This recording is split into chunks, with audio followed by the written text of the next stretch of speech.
Here are your hosts, Brett Stats Norsworthy and Bryant Dacus. Strother into Salas. He'll bring it up the floor.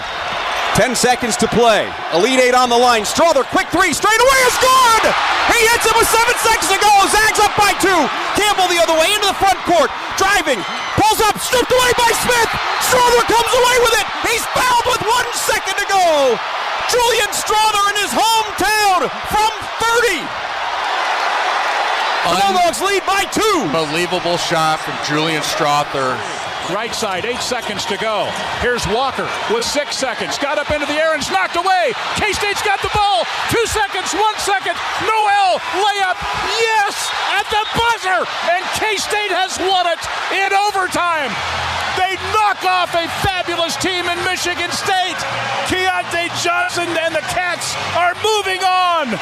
Wow, what a play. A pair of great calls from a pair of great games last night in the Sweet 16. The first one from Gonzaga's 79-76 win over UCLA. The second one from Kansas State's 98-93 overtime victory over Michigan State. It was a fun night of Sweet 16 action, and we're going to recap and preview for the next 3 hours everything that happened on that hardwood. We'll get into some Grizzlies, but you're in with Sports Time for the next 3 hours. Bryant Dacus, Brett Norsworthy, Jay Morgan Harder with you. Me and Jay, we're in the Family Leisure Studios, and over across the river, Brett Norsworthy with us as always. Brett, what'd you think of the first 4 games of the Sweet 16? Well, great job and great setup by you guys to have those calls, and you're right, it was just thrilling. And think about it, for 2 hometown young men, one from Las Vegas, one from New York City, born in Harlem, dreaming all of his life to have that kind of night. And for the Gonzaga player, the first NCAA tournament game ever played in his hometown of Las Vegas. One game, the Kansas State game early, the Gonzaga game late. It kept us all tuned in. The 2 in between weren't very good. I would say if I had to give grades, and you know I never give pluses or minuses, I would give A to the Kansas State Michigan State game, F to the UConn-Arkansas game, C to Tennessee and FAU game, and an A to Gonzaga and UCLA. You know what the great thing is, though? This gets an A for sure for me, is that they staggered the games really well, giving us one good one to watch in both blocks as an alternative for the 2 terrible ones going on. And had screaming Kevin Harlan on the last one. And that's right. That makes it great. I swear yesterday I almost asked, give me announcer assignments, because used to, especially first-round upsets, you could get your bracket out, and you could get ahead in bracket contests just figuring out where Gus Johnson was going to be. Because the magic found him. I mean, it really did. And he would capture it, and he does. And he's so great, would capture it so well. But now he doesn't get to, with his Fox deal, he doesn't get to do NCAA tournament games. And Kevin Harlan, the magic kind of finds him. The first game was anything but magical in Las Vegas as UConn just really stroked Arkansas. Yeah, that one wasn't fun. I mean, at some points it looked like it was going to be a 30-point victory for UConn and made it a little close. I guess, I don't know. The luck ran out for Arkansas, and but UConn looked like a national championship contender in those 40 minutes. And the physical domination, just the body types. I mean, at 23-17, and Arkansas was in full scuffle to get into sets, Jay Morgan. I mean, you know it. I mean, just to run stuff, to set a screen and anything, it was full scuffle. And I'm looking at the UConn guys, and I'm looking at the Arkansas guys, and I thought, we got a big mismatch. I didn't see this one coming, and they put it on them pretty good. I have said all year long, and from our first conversation about college basketball, I've said that I think the SEC is really, really wide, but not very deep. And would the newest global pandemic afflict the SEC, and that's called Big Ten-itis. Last night, it sure started setting in because two are out, one's left. And if Alabama at least doesn't get to Houston, how successful is this for the SEC? How different is it for them than it's been for the Big Ten. All these bids, all this acclaim. They did advance in brackets and had 3 in the 16, had some other first-round wins. But the SEC's playing to win. They're not playing to get winning shares. It doesn't get any easier tonight either. No, it does not. San Diego State is really big. They're big. They match up really well with Alabama, I think. No. And you said that last night with Tennessee and Florida Atlantic. You said that Tennessee didn't match up well with Florida Atlantic, and you had it spot on. And so I'm going to start trusting you when you say things like that. Well, start trusting Jay Morgan when he says things like that, and start listening when I said all year, I do not trust Tennessee. Yeah. And I did not trust Tennessee. They're going to take, and it's legitimate to some degree, but I'm afraid Tennessee fans going to take too much of, we were without ZZ, we're out Sky Ziegler.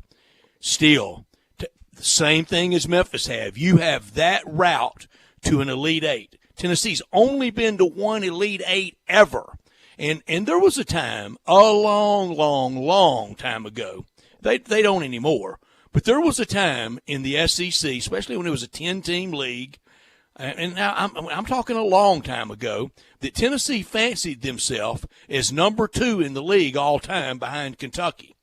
That's come and gone. LSU's ahead of them. Florida's ahead of them. Arkansas's ahead of them in any all-time rankings, especially since they went to 12 in the divisions with the Arkansas, South Carolina expansion, and now 14. Neither of those two are ahead of them all-time. But they're nowhere close to 2 all-time. They built Thompson Bowling Arena at one time as an answer to Rupp Arena, that they were that big of a basketball school. Really? Oh, yeah. That's exactly why TBA got built, and Stokely was old, and the women's program was really blossoming under Coach Pat Summitt. But it was mostly as an answer to Rupp Arena. And now to still be on one, and that was Bruce Pearl. And listen to these Rick Barnes losses since he's been at Tennessee. Last night in the Sweet 16 to Florida Atlantic. Last year, second round to Michigan that didn't do much after that. 2021, first round exit, loss to Oregon State. 2019, one of the few teams that can lose to Purdue in the NCAA tournament. Tennessee did it in the Sweet 16. And in 2018, second round to Sister Jean in Loyola. Not a great history. You got to throw that one out, though. I mean, that's Sister Jean power. Playing against Jesus, basically. That's a great point, Jay. I mean, it's like playing against Notre Dame. Field advantage. Can't argue against that. It's like playing against Notre Dame, Brad. I mean, you got to battle the team and then also the church. And look at Jerome Tang last night. When everybody talks about coaches and needing time, Jerome Tang in his first year at Kansas State, he's gone through John Calipari and Tom Izzo to get to an Elite Eight. Unbelievable. I mean, what he's done, Coach of the Year, absolutely. Those guys play with a ton of confidence and just been rolling. I didn't think – I got a little nervous late in that game that they were going to lose to Michigan State, but stayed in against a team that's always there, that always wins in March, and I love this Kansas State team. There was so much out of that game that was just so outstanding, that atmosphere. And another very big contributor to Kansas State's success all season long and last night was Keontae Johnson. He was the Florida player. I was watching this game live on Saturday, December 12th, 2020, when it looked for all the world like we're going to have it, like DeMar Hamlin. We're going to have a player pass away on the court, on the field to play. I was watching that game live, but still can't believe that they kept playing that day after emergency personnel worked on him. It was against FSU. But, Bryant, do you remember, and we got to remember the world we were living in December 12, 2020. Yeah. We were about 2 weeks or so, give or take 2 weeks or so, from the first jabs, from the first vaccines.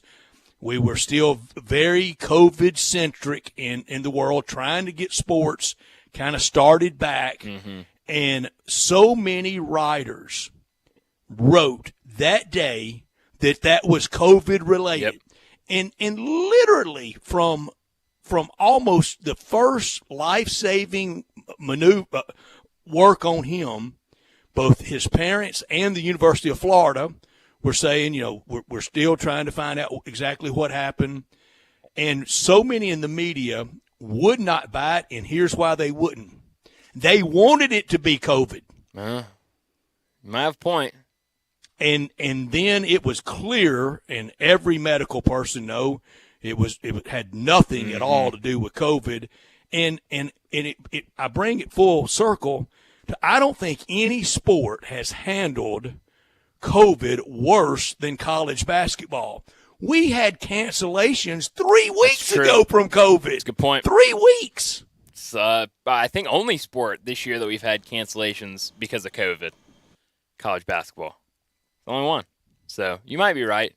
But with Keontae Johnson, I mean, a guy that really kind of bet on himself because he had that big insurance policy where if he didn't play another game, he would get all that money, and decided, no, I want to come back. And I know a handful of teams were in the mix for him. Memphis was one of the teams, I think, in his top 3, ends up going to Kansas State. I mean, led the team in scoring last night, was a massive part of this whole season and that win last night. And he's been awesome. Would y'all believe me that Marquise Noel played here against the Tigers not once but twice with UALR? You asked me that question yesterday, I would have said no. But after seeing it on Twitter last night, I would say yeah. But I don't remember Isn't that it at amazing? all. I don't remember hearing his name.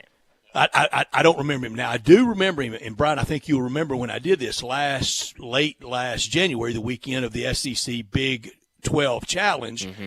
I went to Oxford to see Ole Miss play Kansas State. He did nothing that day.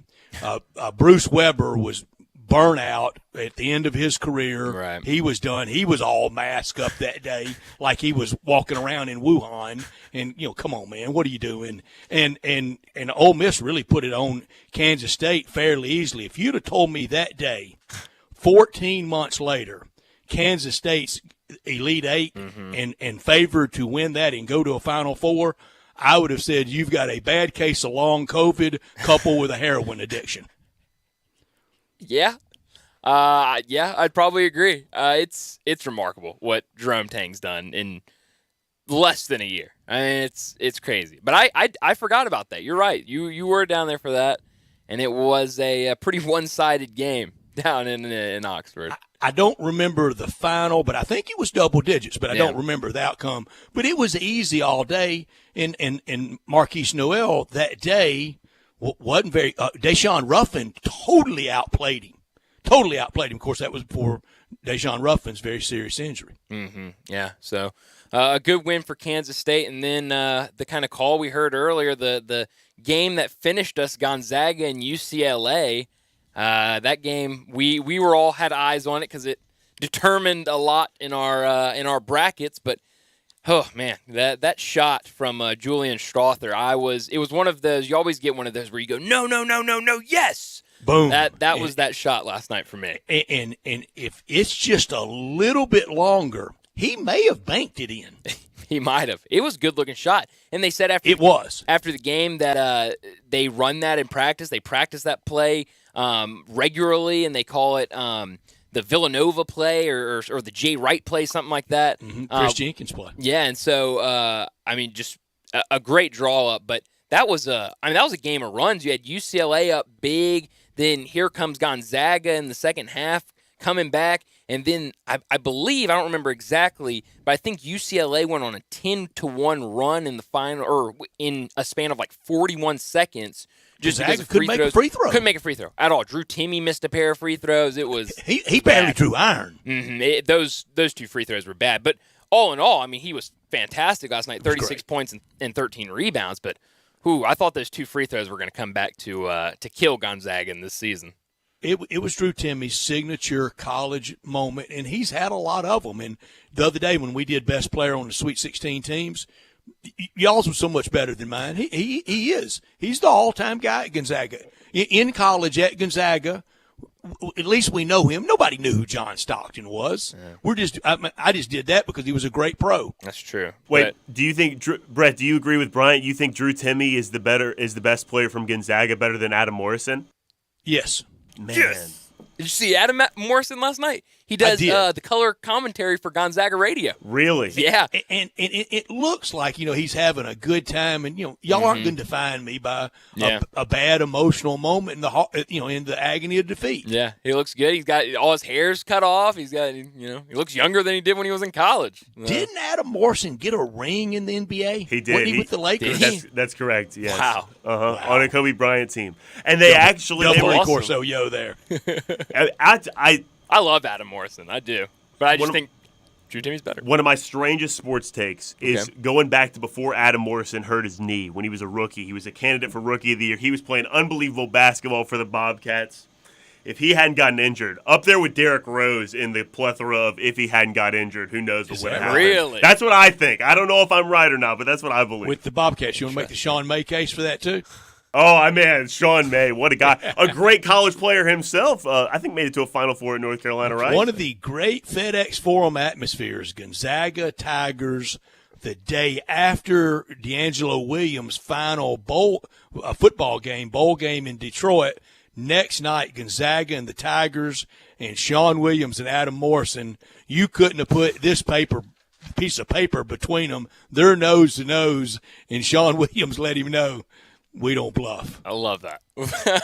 That's awesome. But let me set up today's show before we get into top and not top story of the day. At 3:30, Alan Bell from CBS Sports will join us. We'll get into some wagering with him, the 4 games tonight. I'm sure we'll get into a little NFL with him. At 3:45, we'll get into the Grizzlies as they play the Rockets again tonight to round out their week. At 4 o'clock, Bruce Marshall from the Gold Sheet will join us. We'll do some more wagering with him and talk about the NCAA tournament. At 4:30, we'll have our final visit with Ty Richardson from ESPN Fort Smith over in Arkansas, talking some Razorbacks and their one-sided loss. He's still in Vegas. Yeah, well, it could get tricky being I don't in blame Vegas him. Especially after a loss. I think it's a great place to be after a loss, to be honest with you. Think he's hanging with John Daly? Maybe. We'll have to ask him.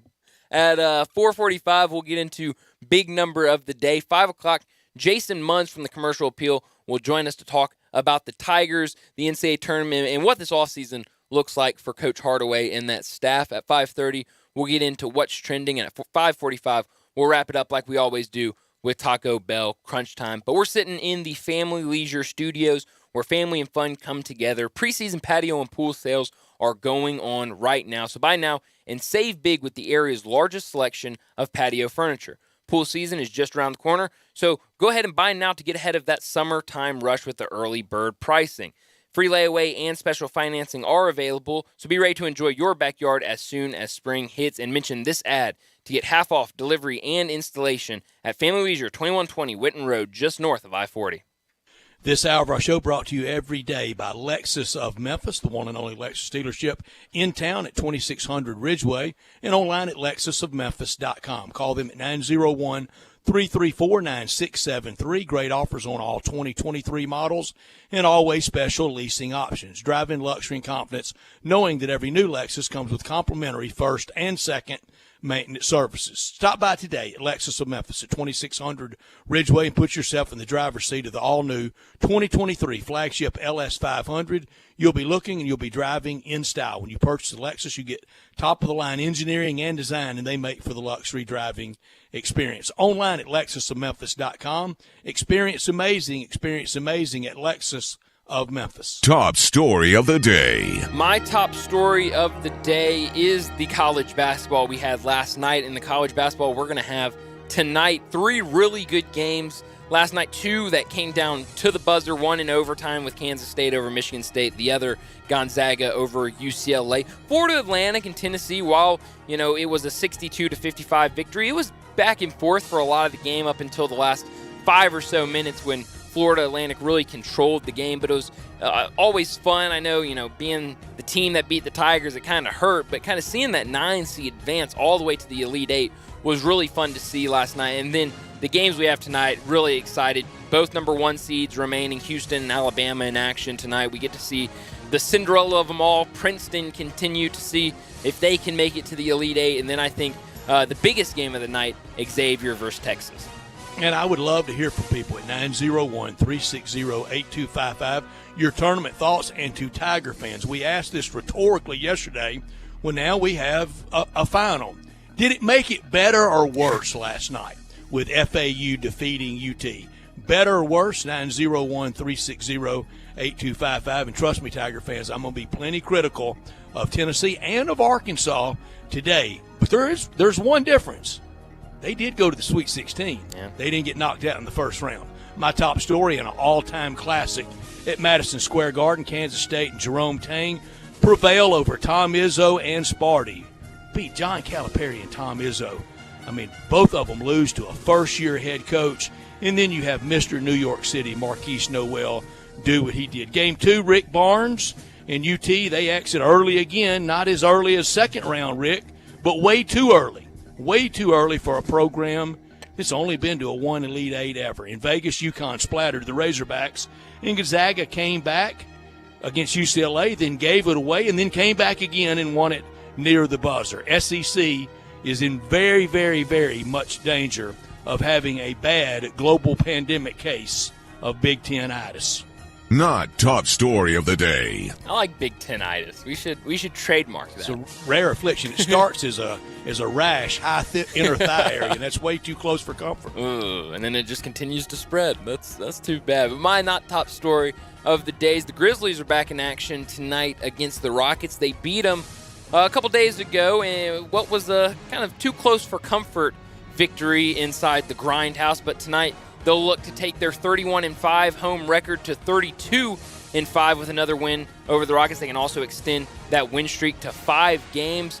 Hopefully tonight it's not as close as what the game a couple nights ago was. The spread is 1 point higher. Is it really? This morning they were 13-point so favorites. They're banking on the Grizzlies to come out hot. No, you see, Dylan Brooks is back half a point. That's a good point. John Morant starting half a point. Half There's point. 1 point oh, right there. wow. See, you know how to make the lines. I'm like you just an need to odds move out maker. to Vegas and Roxy and Roxborough, Jay man. Morgan Harder right there. That's right. The official line setter. My not top story. Only Bama remains for the kings of college football in the college basketball tournament. And no question, the SEC, that they are the king of college football.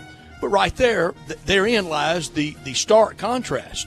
In football, the SEC always with a lot of bowl teams, always with a lot of bowl success, always with a couple to 2 or 3 of really good runs in the bowl season. And always, or almost always, they're holding the championship trophy. Might be Georgia, might be Bama, it's been LSU, it's been Florida, it's been Auburn, but the SEC always comes out with the trophy. They're never holding the trophy in basketball. Last time they did was 2012. That's a real long time. That's too long. Now, that's not 1997 like the last time for the Pac-12, and it's not 2000 like the Big Ten. And the Big Ten and their commissioner back in the day, Jim Delaney, with one of the dumber quotes in the history of sport, when he was quoted as saying, "We're really a basketball league. We're really a basketball league." Oh, really? You are? That was dumb to say then, and it looks worse now.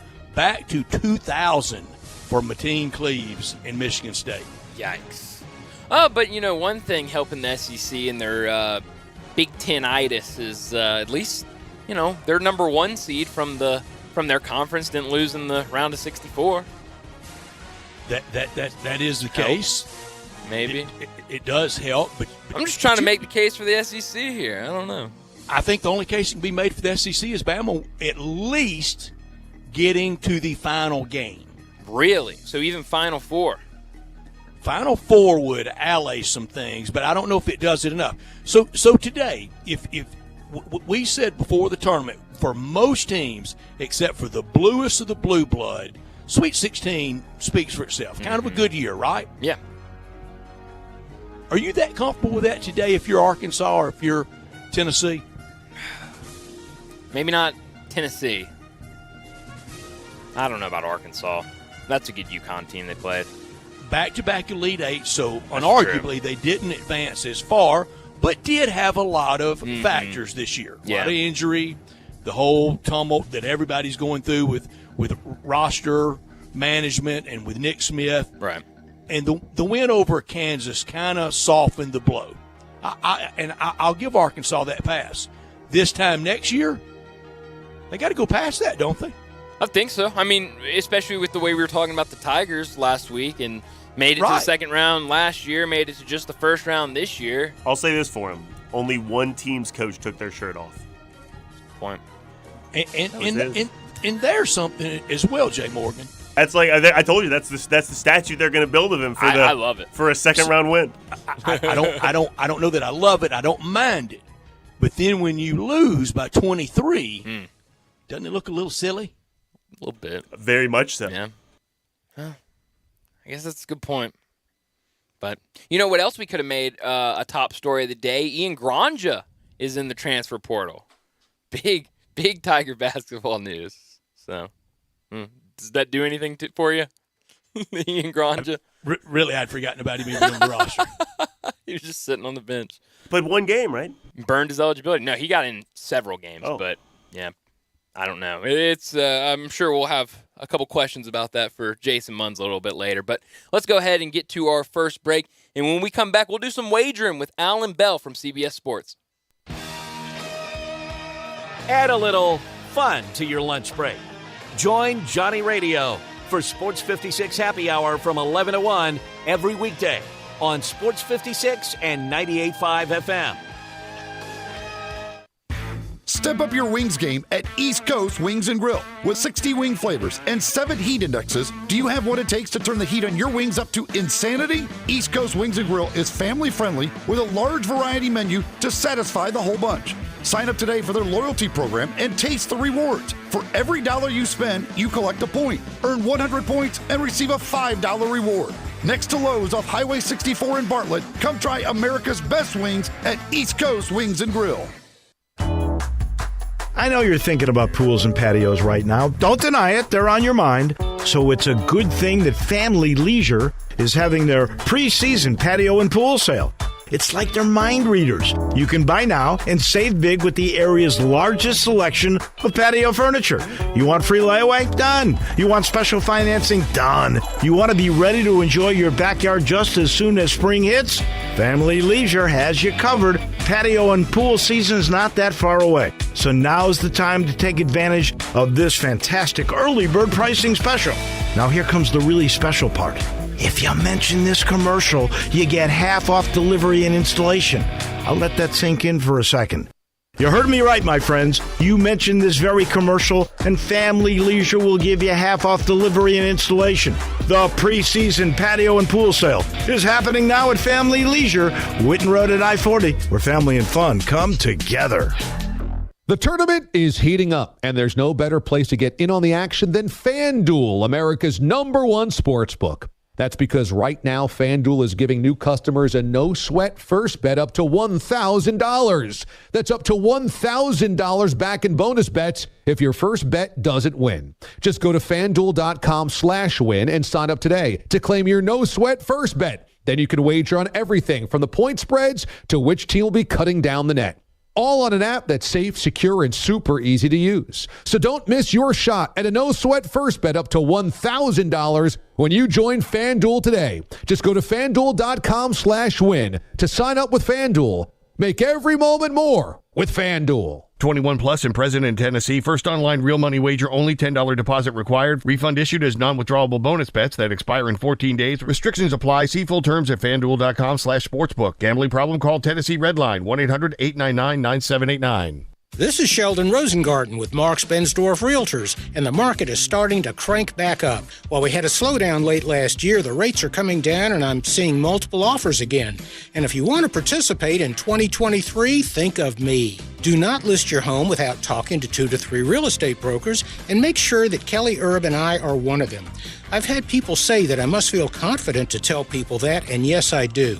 We have a highly successful strategic marketing program that can make the difference in how much you make and when.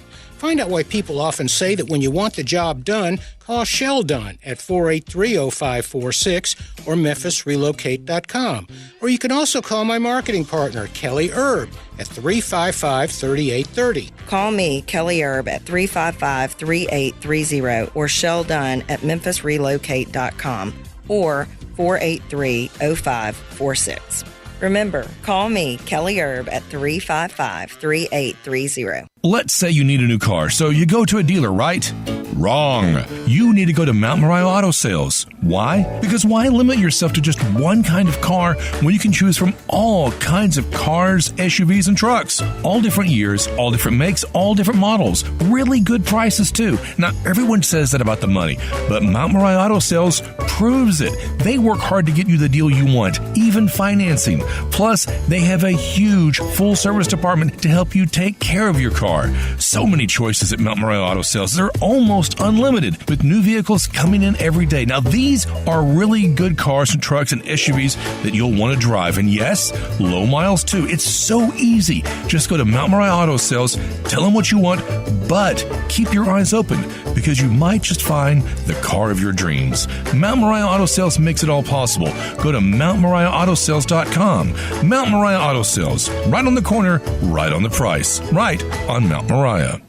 Now back to Sports Time on Sports 56 and 98.5 FM. This hour is brought to you by Lexus of Memphis. Here are your hosts, Brett Stats Norsworthy and Bryant Dacus. Welcome back into Sports Time. Bryant Dacus, Brett Norsworthy, Jay Morgan Harder with you, and we've talked a lot about the Sweet 16 games that happened last night, but we're about to get into some wagering with Alan Bell from CBS Sports. Alan joins us from up and around Nashville, so I got to start off, Alan, by asking you, what happened to Tennessee last night? I mean, those first two games, they really got their opponents into the type of game they wanted to play them in, keep it in the 50s, but last night just couldn't get anything done against Florida Atlantic. What happened? Yeah, I mean, they couldn't. First off, man, I appreciate you guys having me back. It struck midnight, right? Tennessee became Tennessee again. The problem's been offense. Look, I'll say this. To be completely honest with you, Tennessee's defense had FAU exactly where they kind of wanted them, right? Mm-hmm. Tennessee gave that. Yeah, they gave that game away. Did. They should have won that one. But you know what? I mean, the story of their season has been second half offense just going completely dark, dude. And can't do it against good teams, man. FAU, they're an excellent basketball team. They made them pay for it, and there's a reason why they're moving on. Allen, Tennessee, they were in control of that game, but you could feel the slippage coming. And why in the world did Tennessee go to a zone defense against FAU? If you can't flood the zone and play man, if you're Tennessee against Florida Atlantic, then who can you play it against? Yep, you're 100% right. And I mean, look at the first half, specifically towards the end there. Exactly what you just said. I mean, Florida Atlantic legitimately, they couldn't get shots off. You know what I mean? And that's what that Tennessee defense does. And you're right, man. They switch over, and I'll tell you why. The problem was they were getting out rebounded by a ton, right? Mm-hmm. And they tried to do something to flip it up, and man, couldn't do it. And let me say this: credit to FAU. I didn't want that to come off as Tennessee gave that game away. FAU is a great basketball team, mm-hmm. and they're like, "Look, dude, we're going to get through your defense. We'll push through it. Let's see if you can score." And buddy, they couldn't. Alan, respectfully, I don't think Florida Atlantic is great, but unarguably, they are the champion of the state of Tennessee. Beat Middle Tennessee, beat Memphis, beat UT. Hang a banner, Owls. Dude, you know what? And again, we're not taking anything away from FAU. But I was thinking last night, I was like, man, if this were a Tennessee-Memphis game, this would have been awesome. You'd have two good teams, two teams that hate each other. That would have been really, really fun to watch. Yeah, I know a lot of people here in Memphis were hoping and wishing that could have happened last night because that would have been a lot of fun. One of the other games last night, one of the probably top two games of the night, maybe a top game of the tournament, was the Gonzaga versus UCLA game. I'll be honest, I have a Gonzaga tournament winner bet from back in June. So after watching that game against UCLA, I mean, how good should I feel about this bet? How much do you like Gonzaga to win it all this year? I mean, this kind of seems like they need to do it soon if they're going to do it. Yeah, I mean, that cloud's been hanging over for a while now. When are you going to finally push through? Because they've been good for so long. Mm-hmm. Now, here's the thing: if they get past UConn, buddy, first off, Gonzaga can play with anybody. Here's their problem, though. We talked about Tennessee in second half. Gonzaga's problem is the first half. They played 3 tournament games, and all 3 have been exactly the same, right? They fall in the first half. They're losing. It looks like, oh, Gonzaga's done. Write them off. Then about 11 minutes to go in the second half, Gonzaga starts taking over. They've done it all 3 times. So, yeah, if you're better out there, I bet UConn in the first half. But you know what? I mean, Gonzaga keeps doing it. And, that's the weird thing is that you can look at that negatively or you can look at it positively. Yeah. Like, I don't know the answer to that, right? But I'll say one thing. You don't want to fall to UConn early because they'll make you pay for it. And you can't win again in the first half, but you can damn sure lose it in the first half. Mm-hmm. And they really did. They just mauled Arkansas. That 23, it was not that close. It was a real whipping they put on the Razorbacks, and the size. And Arkansas is awesome. Like, they're a great team. Yeah, I agree. Yeah, and you're right.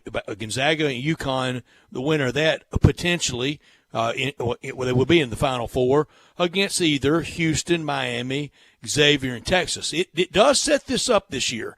We are going to have unless UConn can win it all, we're going to have a first-time national champion winner. And if UConn wins, they're the only team remaining that can be a team that's won it in the 21st century. So we're going to have a first-time 21st century winner, and when UConn gets knocked out, a first-time ever winner. This is right before Alabama. This is why I think the pressure is really on Alabama tonight and then against potentially Creighton or Princeton.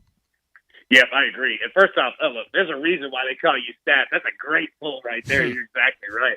That's what I love about this tournament already is that, you know what, like, there are a lot of like, any of these teams, well, maybe not Princeton, maybe not FAU, but, I mean, there are teams that can win it, right? Gonzaga can, UConn can, I mean, just keep doing on the list. You talk about that Miami-Houston game. I am fascinated by this one. And look, I'll turn it around. I'd love your thoughts here because you got a Houston team that's big, that's physical, likes to play a little slower than you might think. I'm not saying that they play, just ice frozen and slow, but they like to control the pace there. Going against a Miami team who has guards that can score at will at any moment. They don't play a lot of defense. But here's the weird thing: look at Miami's rebounds. Miami out-rebounds teams by crazy margin. I'd love you guys to tell me what you see out of that game. Yeah, no, I mean, I think you're right. Those guards from Miami can really hurt anybody. Yeah, I mean, they're fantastic. So I think you're right. I mean, the bigs for Houston are going to have to play really well tonight, and that's something. I mean, we've seen them 3 times now playing against the Tigers, and those bigs didn't show up in those games, so they're definitely going to have to show up tonight. I am curious when it comes to this Houston game and the Alabama game. When you go to start handicapping these games, those injuries, Brandon Miller for Alabama, and then Marcus Sasser, Jamal Shedd for Houston. Do you look at those? Do those injuries? They both, all of them say they're going to play, that they're fine, maybe not completely 100%, but running at 80 or 90%. Does that play a role at all when you go to handicap these games? Absolutely, it does. Yeah. Especially, I mean, those guys that you mentioned are all stars. Mm-hmm. Yes. But especially Brandon Miller. I mean, look, I'm not saying that he's the whole team. Alabama's a good basketball team. They got talent, all across the board. Play good offense, play good defense. But I mean, Brandon Miller's the star, the straw that serves the drink, right? Like, I mean, he's the dude. He is the dude. And the tough part is this: when you look at handicapping it, that if you say 100% to 80%, right? Like that. I mean, it's hard to to put a tangible number on that. But what I will say is this: how you look at it is it only takes one play and he's out, right? And that completely changes things. So really what I kind of do is just kind of go to the numbers here and maybe play, the amount of points that they overall score a little bit fewer, because what they generally do is that they'll slow the pace down so that he's not going reckless. But they focus on their defense, right? So I don't necessarily downplay them. I just look at, this could be a little more defensive of a game than what we usually get. And, Alan, here's another one on this year's tournament. We are guaranteed a first-time national championship head coach, and there's a lot of different biographies there. You got the old war horses like Few and Kelvin Sampson and Jim Larinaga, and then you got first-year head coach at Kansas State in Coach Tang, and then the interim at Texas that's only there over Chris Beard's incident. Yeah, we don't even. He doesn't even know if he's coaching next year. Like, that's the funny thing, right? Yeah, man. Like, and that's like we were talking about this last week too. Is that these coaches matter, right? And where do you find the value in that, right? I think that we found value in Michigan State. I think they went as far as they could. They played a hell of a game against a really good Kansas State team last night. But you're right. You got a Kansas State coach. That's new to this. He's been here, but what? Still, I mean, he's young compared to the guys that you mentioned. The veteran war horses that have been around here for a while. But how does that play in for a guy like Mark Few? For a guy like Kelvin Sampson? Yeah, like that's what makes it so fascinating, man. Like, that's why I love this tournament. Find out. Like, I don't have a great answer for you because, dude, you got to line up and play, man, and we're going to see it tonight. Do you have a favorite bet tonight? Anybody you really love? Yeah. So, all right. So, I've got a couple here. So, Xavier, Texas. All right. I took the under 149.5, and I'll tell you why. It sounds crazy because these two teams are scoring out of their minds right now. But that being said, you know what? I like it because both of these teams are going to go at each other, but they're not going to play reckless, right? Because they understand that if you mess around and play reckless offensively, the other team will punish you for it, and you can lose or put yourself in a spot to lose. So I don't think that either offense is going to be going crazy. We'll see spurts. We'll see, fast break runs, things like that. But for the most part, they're going to eat clock, and they're going to run this thing and make sure, you know what, we're going to get a good, solid look at a shot, high percentage, good, efficient type shooting, and not just, reckless, throw this thing around the yard. So I like the under in that one. Man. Give me Miami plus 7.5, dude. Let me go ahead and do it because Houston, I think that even if they want to control the pace, it's going to lead to a little slower pace type game that Miami probably wants to, because it generally means lower scoring. So if you're going to be 7.5 points, I'll roll with the underdog there. And I'll be honest with you, I kind of think Miami beats Houston tonight. I know it sounds weird. They might lose by 20 after I say it, but I kind of roll with Miami. So, yeah, give me Miami on the underdog with the points, and then, under 149.5, Xavier, Texas. I like it. Some good plays tonight. Alan, thanks for joining us. Enjoy these games this weekend. We'll talk to you again next week. Man, you guys too. Appreciate you guys having me, man. Have a great weekend. Thanks, Alan. Thank you, Alan. Good luck this weekend. Alan Bell with us every Friday talking the wagering, and I like that. I like Miami plus the points. I still think Houston pulls it out of the end. We'll make our picks at 5:30. Last night, Jay Morgan was 5-3. Bryant was 4-4. And I was clear. I wouldn't bet 1 cent on last night. And, boy, I'm glad I didn't. I'd be out. I'd be out needing a second or third job today. 2-6. Ooh.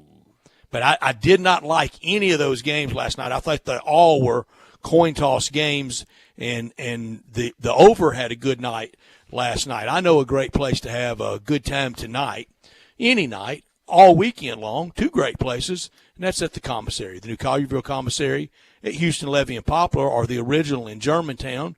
Perfect for a big group to go out tonight. Are there any U fans in town? You want to get together and go watch the game tonight? You can. The commissary got plenty of room to spread out and enjoy there. Texas fans, I know you're in town. How about Princeton? All 4 of you. A perfect place for you to go is the Collierville Commissary at Houston, Levy, and Poplar. And if you're craving an easier way to order, text commissary to 33733. Memphis-style barbecue and ribs that scream the Memphis way, the slow-cooked way. And you get started with all the appetizers like the smoked chicken wings or the tamales or the cheese plate or a staple at sports everywhere now, the barbecue nachos invented by Walker Taylor and his staff in the early 80s at the Germantown Commissary. Then dig into the ribs, the shoulder, chopped or pulled on a plate, on a sandwich, all the sides, deviled eggs, beans, slaw, bread as well. And you can order it by the pound or a 6-pack or an 8-pack or a 12-pack. And don't forget the desserts like the strawberry cake, the terrific banana pudding, and the best lemon icebox pie I've ever had anywhere. Here's the number, 901-754-5540, online at commissarybbq.com, in Collierville and Germantown, those party areas, catering, to go, however you want it. You can text. Again, you can text commissary to 33733, but you can call them at 901-754-5540 or go online at commissarybbq.com. I'm no gambling expert, but I do know something about picking some college basketball games. Sounds like Jay Morgan's using his gut. I've got my gut going on. Gut going on. Maybe we'll get some better plays today and maybe improve on that. But let's go ahead and get to a break. When we come back, we'll talk about the Grizzlies and their game tonight against the Houston Rockets. That's next on Sports Time. Join the voice of the Tigers, Dave Woloshin, for Wolo and Friends. Weekday mornings from 10 to 11 here on Sports 56 and 98.5 FM. Hi, folks. Bob Burton with Sunrise Buick GMC truck. Thinking about buying a new or used car or truck? Remember, the selection's better and the savings are bigger at Sunrise. Over 600 new cars and trucks to choose from. Factory rebates up to $1,000 and interest rates low as 2.9. Bad credit? It's okay. At Sunrise, we've got a financing plan for everybody. SunriseMemphis.com. We're saving you money. It's just the way you're doing business. Covington, Pike, Wolfcase, and Collierville. We make it fun to buy a car again. Check out the all-new Sunrise Truck Corral. Huge selection of nothing but trucks. All makes, all models, all prices, all trucks, all the time. Next to Sunrise Wolfcase. Chris Price, it's so good to see you. And you have a new business? Yes, Dave. MetroBuildersMemphis.com. Have you noticed water stains on your ceiling? With storm season here, take a walk around your home or business and look up. Make sure there are no water stains signaling a leak prior to the heavy storms coming in. If you do see signs of water, call me. My team and I will come out, diagnose the problem, and prescribe a fix. Our team of Hague-certified inspectors are waiting to assist with any inspection or repairs you may need. We have 3 crews dedicated to repairing roofs in the Mid-South. As certified Owens Corning and Mule High dealers, we offer 20-year, no dollar limit labor and material warranties that offer hassle-free ownership. That's our hassle-free ownership guarantee. Allow Metro Builders team of professionals to assist you in maintaining your property's integrity and value. MetroBuildersMemphis.com. Your local commercial roof experts. Ask about our commercial roof maintenance agreements. Protect your investment with MetroBuildersMemphis.com. Call me. 901-375-1717. That's 901-375-1717. 375-1717. The Dell Technologies semi-annual sale is on with limited quantity deals on top tech. Save on select PCs powered by the latest 12th gen Intel Core processors like thin and light XPS 13 laptops, Inspiron laptops, and 2-in-1s. Plus, get savings on select accessories, free shipping, and monthly payment options with Dell Preferred Account. Save today by calling 877-ASK-DELL. That's 877-ASK-DELL. Do not. Do so. You do not love Central Barbecue more than me. I've been talking about Central Barbecue for years. I was the first person to do these spots. Well, I may be new doing them, but I want to shout from the rooftops just how much I love it. Okay, smart guy. What are the sides at Central Barbecue? Easy. Home-cooked pork rinds, home-cooked potato chips, greens, green beans, barbecue beans, onion rings, fries, and potato salad. Lucky guess. What can you buy by the pound, huh? Beef brisket, pulled pork, smoked turkey, my favorite, pulled chicken, smoked chicken, and barbecue bologna. Ha!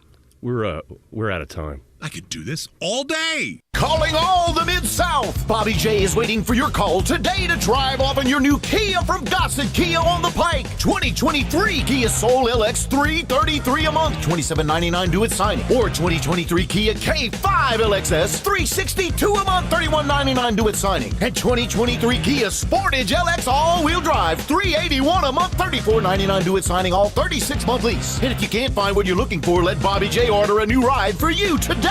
Plus, Kia's best-in-class warranty, 10-year, 100,000-mile powertrain limited warranty. Ask for Bobby J. He'll put you in a new Kia today. Gossett Kia, 1900 Covington Pike. Online, KiaCovingtonPike.com. If you want it, we Gossett and Gossett Motor Cars. All 650 acquisition fee, 30,000 miles, 20 cents excess mileage. Sold P7866 988, MSRP 22,945. K5 PG 200 400, MSRP 26,455. Sportage PG 107,225, MSRP 29,790. Includes all rebates and incentives. Must finance through Hyundai. Excludes tax title and license with approved credit. See dealer for complete details. Offer valid through 3/31/2023. Dealer stock only. Warranty is a limited powertrain warranty. See Kia.com or retailer for details. Professional soccer this Saturday night and Sunday afternoon at the Landers Center. The Memphis Americans indoor soccer teams face off with Martin Gramatica's Tampa Bay Strikers. Don't miss it. See the action at Landers Center. Free parking. Now back to Sports Time on Sports 56 and 98.5 FM. This hour is brought to you by Lexus of Memphis. Here are your hosts, Brett Stats Norsworthy and Bryant Dacus. Welcome back into Sports Time as we wrap up this first hour and talking some Grizzlies as they're back in action tonight against the Houston Rockets. And like our odds maker, Jay Morgan Harder, said earlier, they're a you got something to say, mumbling over there. I just said I reject this moniker. I don't think that's true. But they're a bigger favorite tonight because Dylan Brooks is back, Ja Morant back in the starting lineup. Brett, do you think it will be as close as it was, what was it, Wednesday night? 5 points, I don't. I thought that was kind of the Rockets' best chance, and they had a very nice effort, and I love Steven Silas. But I hope they get him something that he can win with, and I do agree with Jay Morgan. They got to start instilling some winning matters and playing defense matters, and if you don't play defense, the winning's not going to take care of itself. But the Grizzlies now have their magic number down to 9 against Sacramento. That could go to 7 tonight with a Memphis win and a Sacramento home loss to Phoenix. It could go to 4 tonight. It's at 4 tonight. It could go to 4 over Phoenix with a Memphis win and a Phoenix loss on the road at Sacramento. So that game's going to help the Grizzlies almost either way. That's where we are in the scheduling. It just kind of feeds on itself now, and it's why it's so good. The Grizzlies are back in a good groove. The Grizzlies' magic number 3 over the Los Angeles Clippers and 2 over Golden State. Just a win by the Grizzlies tonight, regardless what these other teams do, it would officially eliminate any of these teams finishing ahead of Memphis, Minnesota, Dallas, Clippers, New Orleans, and Oklahoma City. Yeah, so could clinch a playoff spot tonight with a win. I think a couple teams lose, and you also clinch that spot. So I think playoff spots clinched, but to finish ahead of those other teams, just a win tonight would knock a lot of teams out. Or even better. Took my big number. One of them. I have a few more. I'm with you today. I mean, I've got a couple of big numbers today. I'm gonna pull a Jay Morgan today. Yeah, Brett. I like that you're on board. Seems like I'm the only one playing the game right now. I've got a little bitty number. But that's not the name of the segment, is it? That's right. But, I mean, if it's big on your screen, then it's a big number. You got to play the game right. And I've got a medium-sized number. Oh, wow. And then I've got a little larger number. This is like the Three Little Pigs. No, not Three Little Pigs. What's the Goldilocks? That's right. Right? I think that's right. Sorry, I was thinking about my question. Have we heard at all when Steven Adams might be back? Nope. Have not. When does that start? We see more with Lily on the AT&T commercials than we do playing basketball. We've been seeing a lot of Lily. When do we start to get concerned that he's not playing? I'm there. Me too. I'm pretty concerned. I'm there. Whenever you've missed that first week, I start getting concerned, just like I am about Adam Wainwright, any sports injury, because I know we are horrible fibbers about it. Yeah. Jay, do you remember what day it was that he got the stem injection in? Because it was 4 weeks and then reevaluated at that point. So I'm curious of May when time's marching on, isn't it? March 9th. March 9th. So that would be wow. That was not that long ago. It was not So this is only 2 weeks. This report says reevaluated after 4 weeks after that. So we're 2 weeks from the in. reevaluation. Mm-hmm. So that would put up a reevaluation time around April 6th or so. You know, that's playoff time. April 6th, you have 2 regular season games left. Yeah. So now, one thing that will really help the Grizzlies is not having to mess with the play-in. That is sitting back and can play the rope-a-dope on the injury report with other teams. Game planning and preparing for that. Questionable day-to-day, whatever they do. I always tell this about injuries. I'm in St. Louis one night, and Brad Penny for the Cardinals pitched great, and I had a home run or a big hit, and in the at-bat, you could tell he pulled something. It was late in the game, too, and he pulled something. Post-game, Tony La Russa, if we had a 10-day deal, didn't then. If we had a 10-day deal, he would be on it. There's not going to be any need to put him on a 21 deal. He never pitched again for the Cardinals, and this was in May. Yikes. Yeah, that's how injuries go. You know, I mean, we talk about it all the time, but especially at Wayno's age. Oh yeah, that's. But they extended Miles Michaelis, so we should be happy about that. That's right. And for Steven Adams, when you're a player that size, a lot can go wrong down low. Yeah, those knees, anything that throws you off. That's true, especially in the playoffs when you're a lot of games and not a lot of time, a lot of travel. I mean, it's even if he does come back, I think you're still concerned about what happens next. You know, but it's a good local story. The Grizzlies' rebirth here in the late in the season after a long losing streak, a lot of bad news, a lot of injuries, and now into an easier part of the schedule and really making hay. Oh, yeah, absolutely. Best home record in the NBA. Yeah. So, I mean, you got to feel good about that, especially, I mean, looking forward, 5 road games left in the schedule. So, I mean, you could really start to kind of build up wins over the next month or so before you get into playoff time. 5 home, 5 road. That's it. Yeah. 10 games left. That's insane. I mean, it feels like yesterday it was All-Star break. It really almost was because it's not really middle of the season, you know? You know what that means to me? The Stanley Cup playoffs are coming up. Wow, great point, Jay Morgan. Winding down in the NHL as well. It is. I can't wait for Stanley Cup picks. It's I feel like y'all want to tear my head off with the Stanley Cup picks, don't you? You know, Brett, I'll be honest, and I think I can speak for Jay. I haven't watched much NHL outside of Kraken games. Yeah, I kind of follow it the way I do baseball, to be quite honest, where I kind of pick one team and I watch all the Cardinals games, watch all the Marlins games, watch all the Braves games. You see other teams, but I really only know those teams. I might not do very well picking. If your totality of NHL viewing is more than 1 second, you've watched more than I have. Oh, that's fair, too. Great point. That's a great point. That's not accurate. No, you went to a game. It's true. No, I went last year. Oh, no, I did go this year. I did go this year. I went during this season. Exactly. That's right. Only one of us that's been to a game. That NHL expert. Right. Changes tomorrow, though. So, Brian's going to the Kraken Predators game tomorrow. Way to go, Brian. Yeah, I'm excited. So that'd be fun. It will be. Got to weather the storm tonight and then drive up there tomorrow morning. So should be a fun time. But let's go ahead and get to a break. When we come back, we'll do some more wagering with our guy from the Gold Sheet, Bruce Marshall. That's next on Sports Time.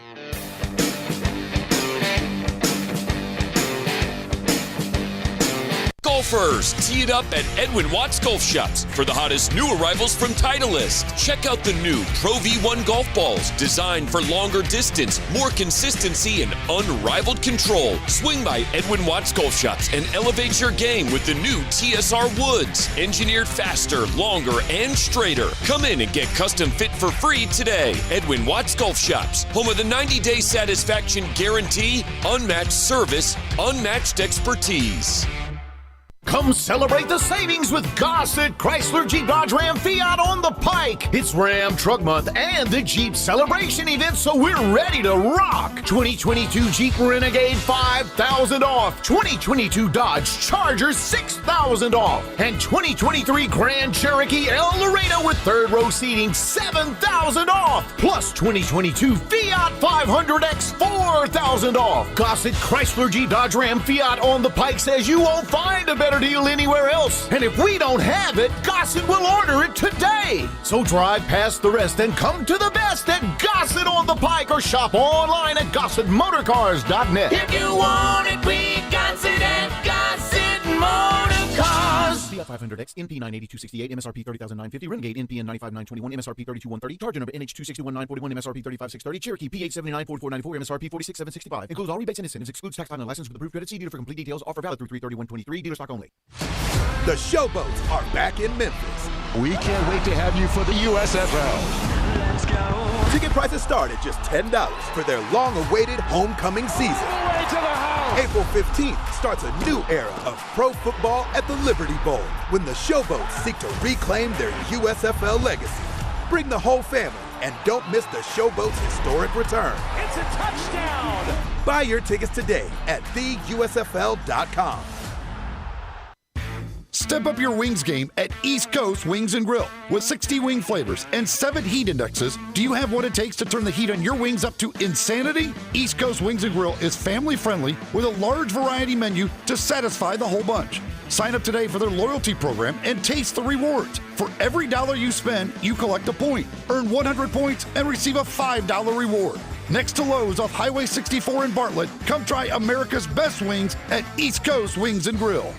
I'm Gary York. I'm the service director at Lexus in Memphis. Our service department wants to be more than just a place where you get your oil changed. We do glass repair, windshield replacement, recalibration of your camera and sonar systems, even wheel repair, tire replacement, all the things you would expect from a luxury automotive dealer. Please check out our website. You can schedule your appointment, check out our specials, hours of operation, or if you'd like to do it in person, please reach out to one of our associates at 901-271-5199. We are Sports 56, WHBQ Memphis, and W253DF Memphis, Flynn Broadcasting Stations. Now back to Sports Time on Sports 56 and 98.5 FM. Here once again are Brett Norsworthy and Bryant Dacus.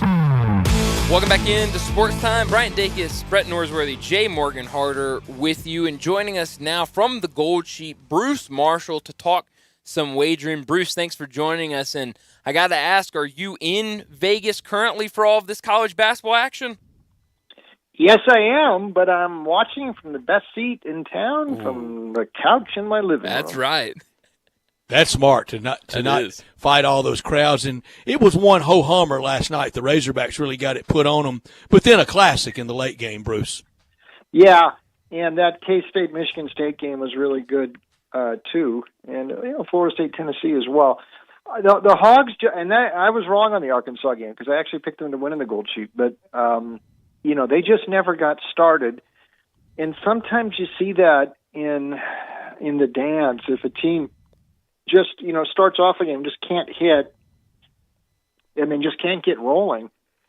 And it seems to exacerbate it, and they just never really got into a rhythm and a slow start, and they could never pick it up. And UConn's too good of a team to give that sort of an advantage to. So that's a little disappointing for Arkansas, though I think in the big picture, getting to the Sweet 16, that's almost like a floor now for an expectation, what Muss has done in Fayetteville. So I think it's, when the dust clears here, look back and say, you know what, this was actually a pretty good year for Arkansas. It was, with everything they went through. Now, I know when they left Maui, they were thinking better than Sweet 16, but a lot happened between now and Maui, and I'm with you. I do want to be temperate. I want to be fair to all these, but I've been tough on the Tigers exit, and I've been tough on the Tennessee exit. And the Tennessee exit this year is a little bit later than normal, but still not advancing far enough. Only one Elite Eight all-time for Tennessee. Bruce, let's go 52 weeks from right now. Maybe 53 weeks from right now. And Tennessee is a first weekend. It goes back to second-round Rick. Would he be in trouble? Maybe. It just depends how they look when they do it. I mean, if they win the SEC tournament, then get knocked out in the sub-regional, I don't know. It's possible, I suppose he could, but I mean, it's pretty apparent. I mean, at least the Barnes Vols bumped their head at the Sweet 16, and it's the same story every year.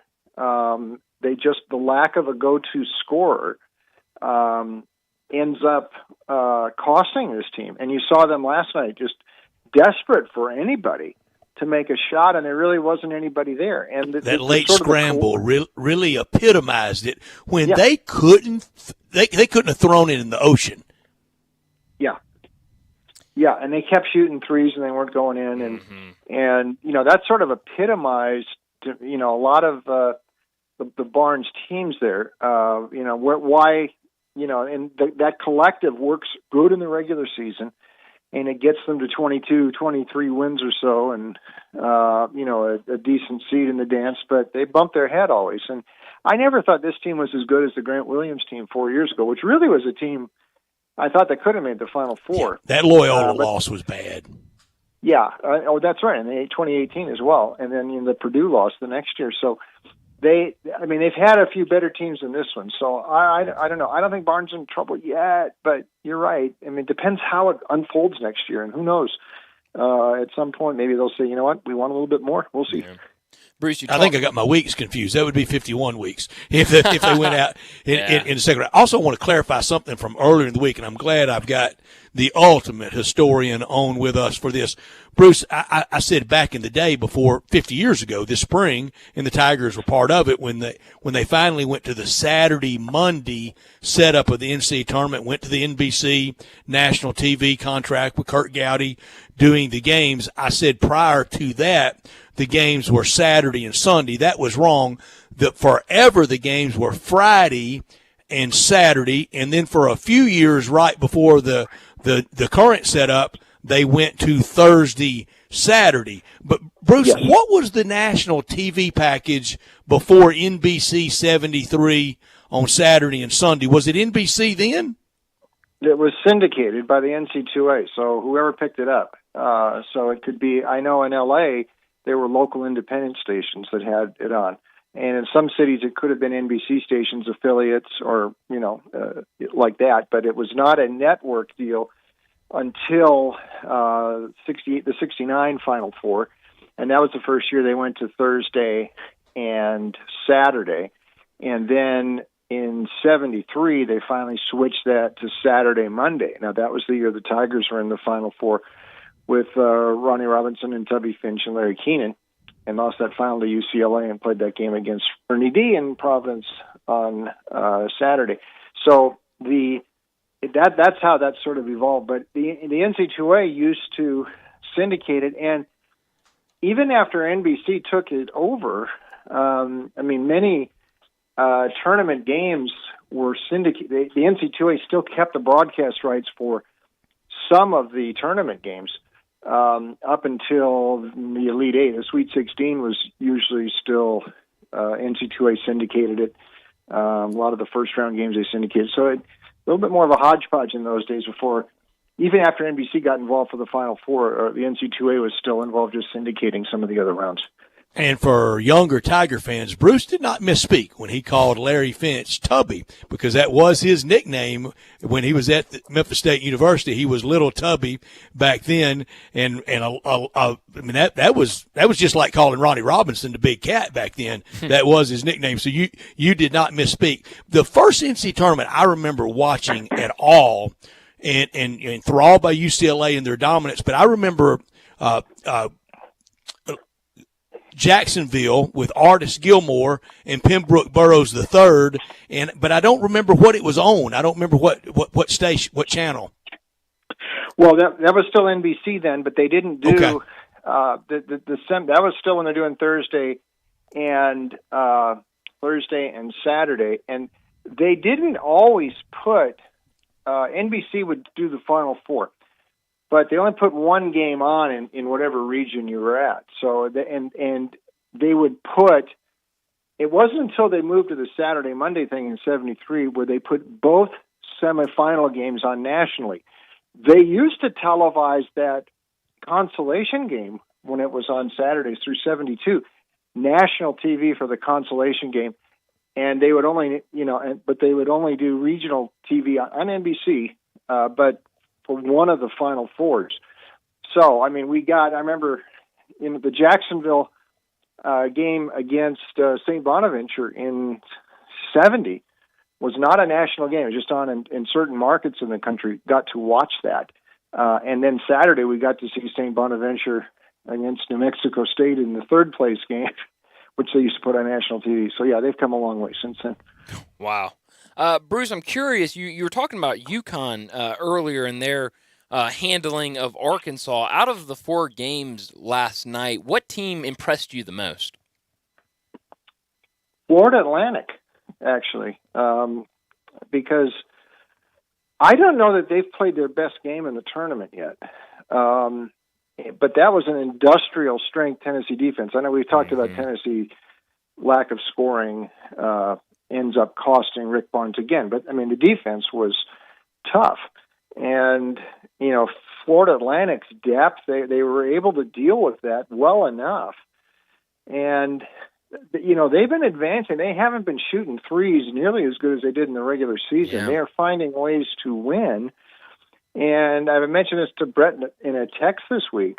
I mean, Conference USA, 14-1 now in postseason. They got 2 teams in the NIT Final Four, North Texas and UAB.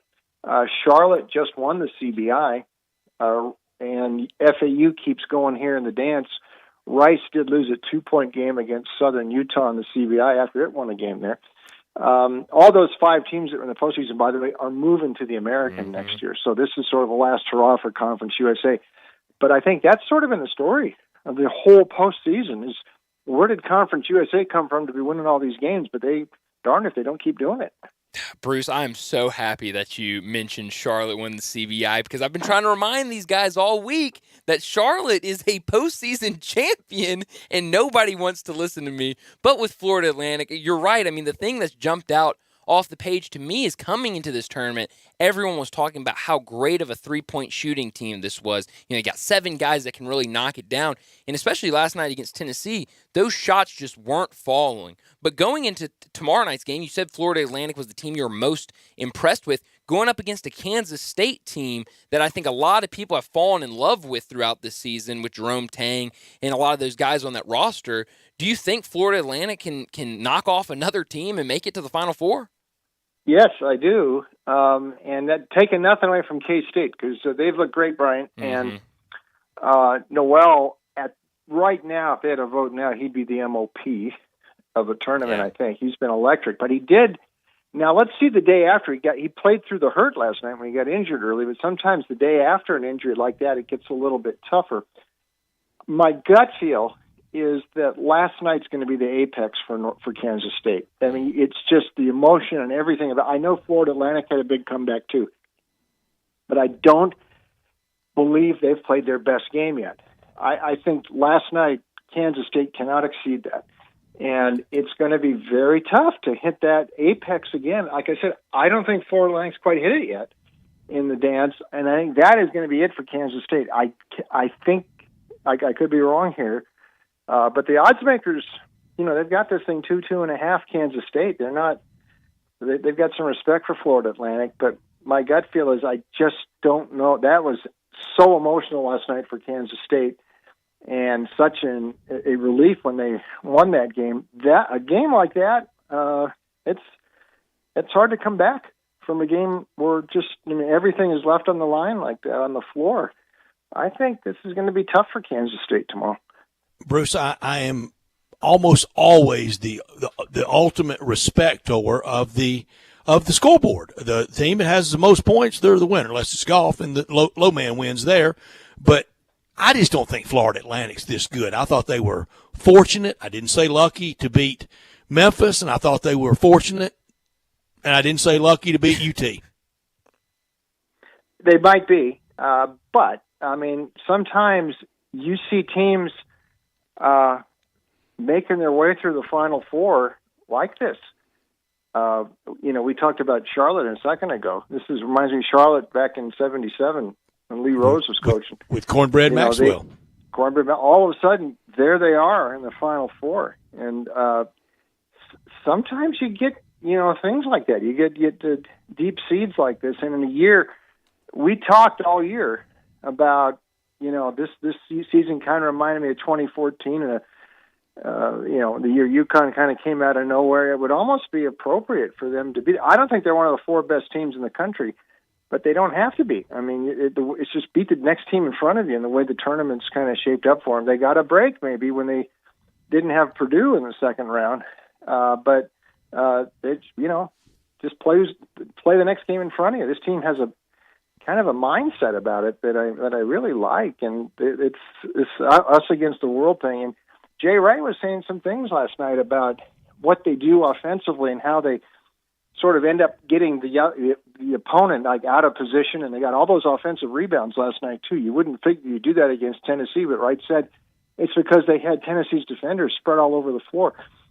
Dusty May's doing a real good job with this team, and all they have to do is win the next game, and I think they have a chance. Last Friday night, Florida Atlantic defeated the Tigers. We want your thoughts on that game since we haven't visited with you. We've talked it a lot this week. Florida Atlantic won, but I thought most fortunate. Maybe so, and I think actually that's one of the other narratives about this region is that conspicuous by their absence was Memphis here. I mean, it would never have set up better for the Tigers to make a deep run than this year, and especially, I mean, they would have had. I mean, the game against Tennessee last night. I mean, that would have been cataclysmic. You'd have even got Carrie Underwood paying attention to that. I mean, it would have been the biggest thing in Tennessee in a long time. But the Tigers missed their chance, and I don't know when they. I mean, listen, if Kendrick Davis didn't come in, maybe Penny can work the portal again. But I wonder if they're going to have a chance this good coming up, and in the coming years. And one thing, the Americans ready to go through a real shift coming up here with Cincinnati leaving and Houston leaving, the teams that are leaving, and some of these teams coming in from Conference USA. So we'll see how that breaks. But Memphis wasn't going to have a better chance than this to make a deep run, and it set up so well, and they couldn't even get past the first hurdle. That is a negative mark against Penny, I think. Bruce, I have voiced that, and I have had some Tiger fans really blanch at me for saying that, and I asked rhetorically, when are you getting this close again? And immediately some will say next year. Well, I don't know how you can say that. First of all, roster composition for everybody is odd at best out there right now. You're going to have Kendrick Davis come in to settle everything out at the point, like you mentioned, and going into next year's tournament, it will be 15 years since that last Sweet 16. From some of those that quickly tell me next year, they've been telling me that for 15 years it was going to be next year in the Sweet 16. Yeah, I just think where the expectations are at, and making the tournament. I guess that's one, and Penny's proven pretty good at that. But it's taken. You're right. I mean, this laid out so perfect for them this year, and it just didn't work. I don't know. They may get further than the first round, but for a deep run and a chance to have a really landmark signature game against Tennessee in the Sweet 16, I mean, that opportunity doesn't come that often, and this was a golden chance for Memphis, and they missed the opportunity, and I don't know when they get another chance as good as this to make a deep run. Yeah, I think you're right, but talking to Bruce Marshall from the Gold Sheet, looking at tonight's game, I've heard a lot of people talk about this Princeton versus Creighton game. Princeton obviously has surprised a lot of people, beating Arizona and then beating Missouri in their second game, going up against a really good Creighton team. The line is about 10 points for Creighton. What do you like in this one? Do you think Princeton can keep it close or maybe pull up another upset, or do you think this is going to be all Creighton tonight? I don't think Princeton can do it again, Brian. I think Creighton gets them here. No disrespect to Princeton. First of all, I mean, this is a good Ivy team this year, and the Ivies were pretty interesting. Yale was a good team. Cornell was really interesting this year. Up and down the court, Penn was pretty good, but they weren't I don't know if they were the best team in the league. I think Yale probably was, but they got the conference tournament in their home floor, that 14 thing, and man, Mitch Henderson, all the credit in the world. But I think they faced a couple of teams where they could exploit some real flaws in the sub-regional. Arizona, one-dimensional, high-low, spacing bad. They couldn't beat anybody off the dribble. They had to play one way, and Princeton was well-suited to prevent them from playing that way. And Princeton survived, even though it couldn't shoot threes. If its life depended on that game, they still won because they were able to take advantage of Arizona's offensive flaws, just like they did against Missouri. And I wasn't as surprised they beat Missouri. I was still surprised they beat Arizona, though. I thought they'd cover. But Missouri, if Kobe Brown and Hodge aren't shooting their threes and the threes aren't falling, there's not much of a plan B for Mizzou. And Princeton was able to deal with that pretty effectively. I don't see any flaws on Creighton like that. Even in a game where they didn't shoot threes too well against NC State last week, they went inside to Kalkbrenner and he scored 31. The next game, the threes were falling better. Nemhard scored 30. They led wire to wire against Baylor. Very impressive last weekend. Even when Creighton had that 6-game losing streak back in December, in the end of November, December, you look back. I mean, a couple of those, they covered a game at Texas, very close on the road. They covered a game in the Maui final against Arizona. They played pretty well. Kalkbrenner got hurt. They played a couple of games in Vegas that they lost very close to Arizona State and BYU. They lost another game to Marquette. And then Kalkbrenner was back. He came back for the Marquette game. But in retrospect, it wasn't as ugly as it seems, and they straightened out very nicely after that. They have no flaws. They have backcourt. They have size. They have athleticism. They have some depth and balance. I think not only they win this game, but they win Sunday to get to the Final Four. Very good. Bruce Marshall from the Gold Sheet with us. Bruce, is there a particular coach you would like to see get his first title? Because we're guaranteed of a first-timer head coach being a national champion. Anybody you'd like to finally see that as a top-line resume bullet point? Well, I guess few would be kind of a nice cherry on the top. He's done everything else except win the whole thing at Gonzaga. I'm team Kelvin Sampson for the old-timers. And Kelvin Sampson for the old-timers. So I think they're – but by me, though, I'm going to opt for Larrañaga because I think they're a great bet tonight. I think they're going to win. And two, he's been knocking on the door for a long time, too. I mean, that just getting George Mason there was a miracle, and that was one of the best coaching jobs I ever remembered. And it's a long time ago now.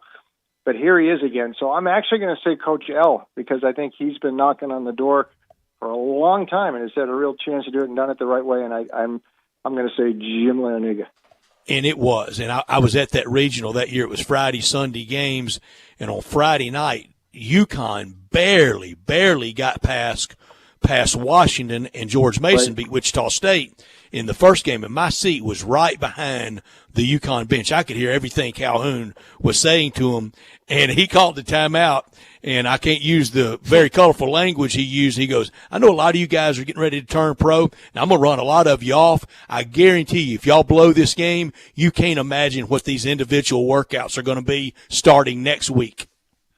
Well, that's right. And I remember the story on that, the Elite Eight game when they beat UConn. And those games were in D.C.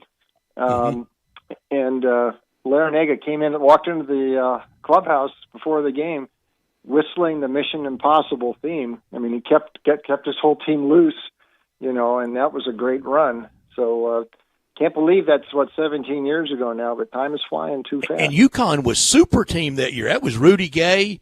That was a super team type. Yeah, they were favored. Everybody expected them to get there. So that was a good, pretty good surprise there, and it just fell into place for Mason. And remember, they had a suspension. One of their players out the first game against Michigan State, and they beat Izzo right off the bat in the sub-regional. So it was a great job. The building turned into home games for George Mason. Oh, sure, yeah, they're in D.C., yeah, definitely, for sure. That's what happens in a lot of these games. The underdogs get a lot of the fans. That's why I think Princeton's probably going to have a lot of fans tonight in Louisville, just because they're the big underdog. Everybody will cheer for them, but I'm not sure it's going to matter against Creighton. We'll see. Yeah.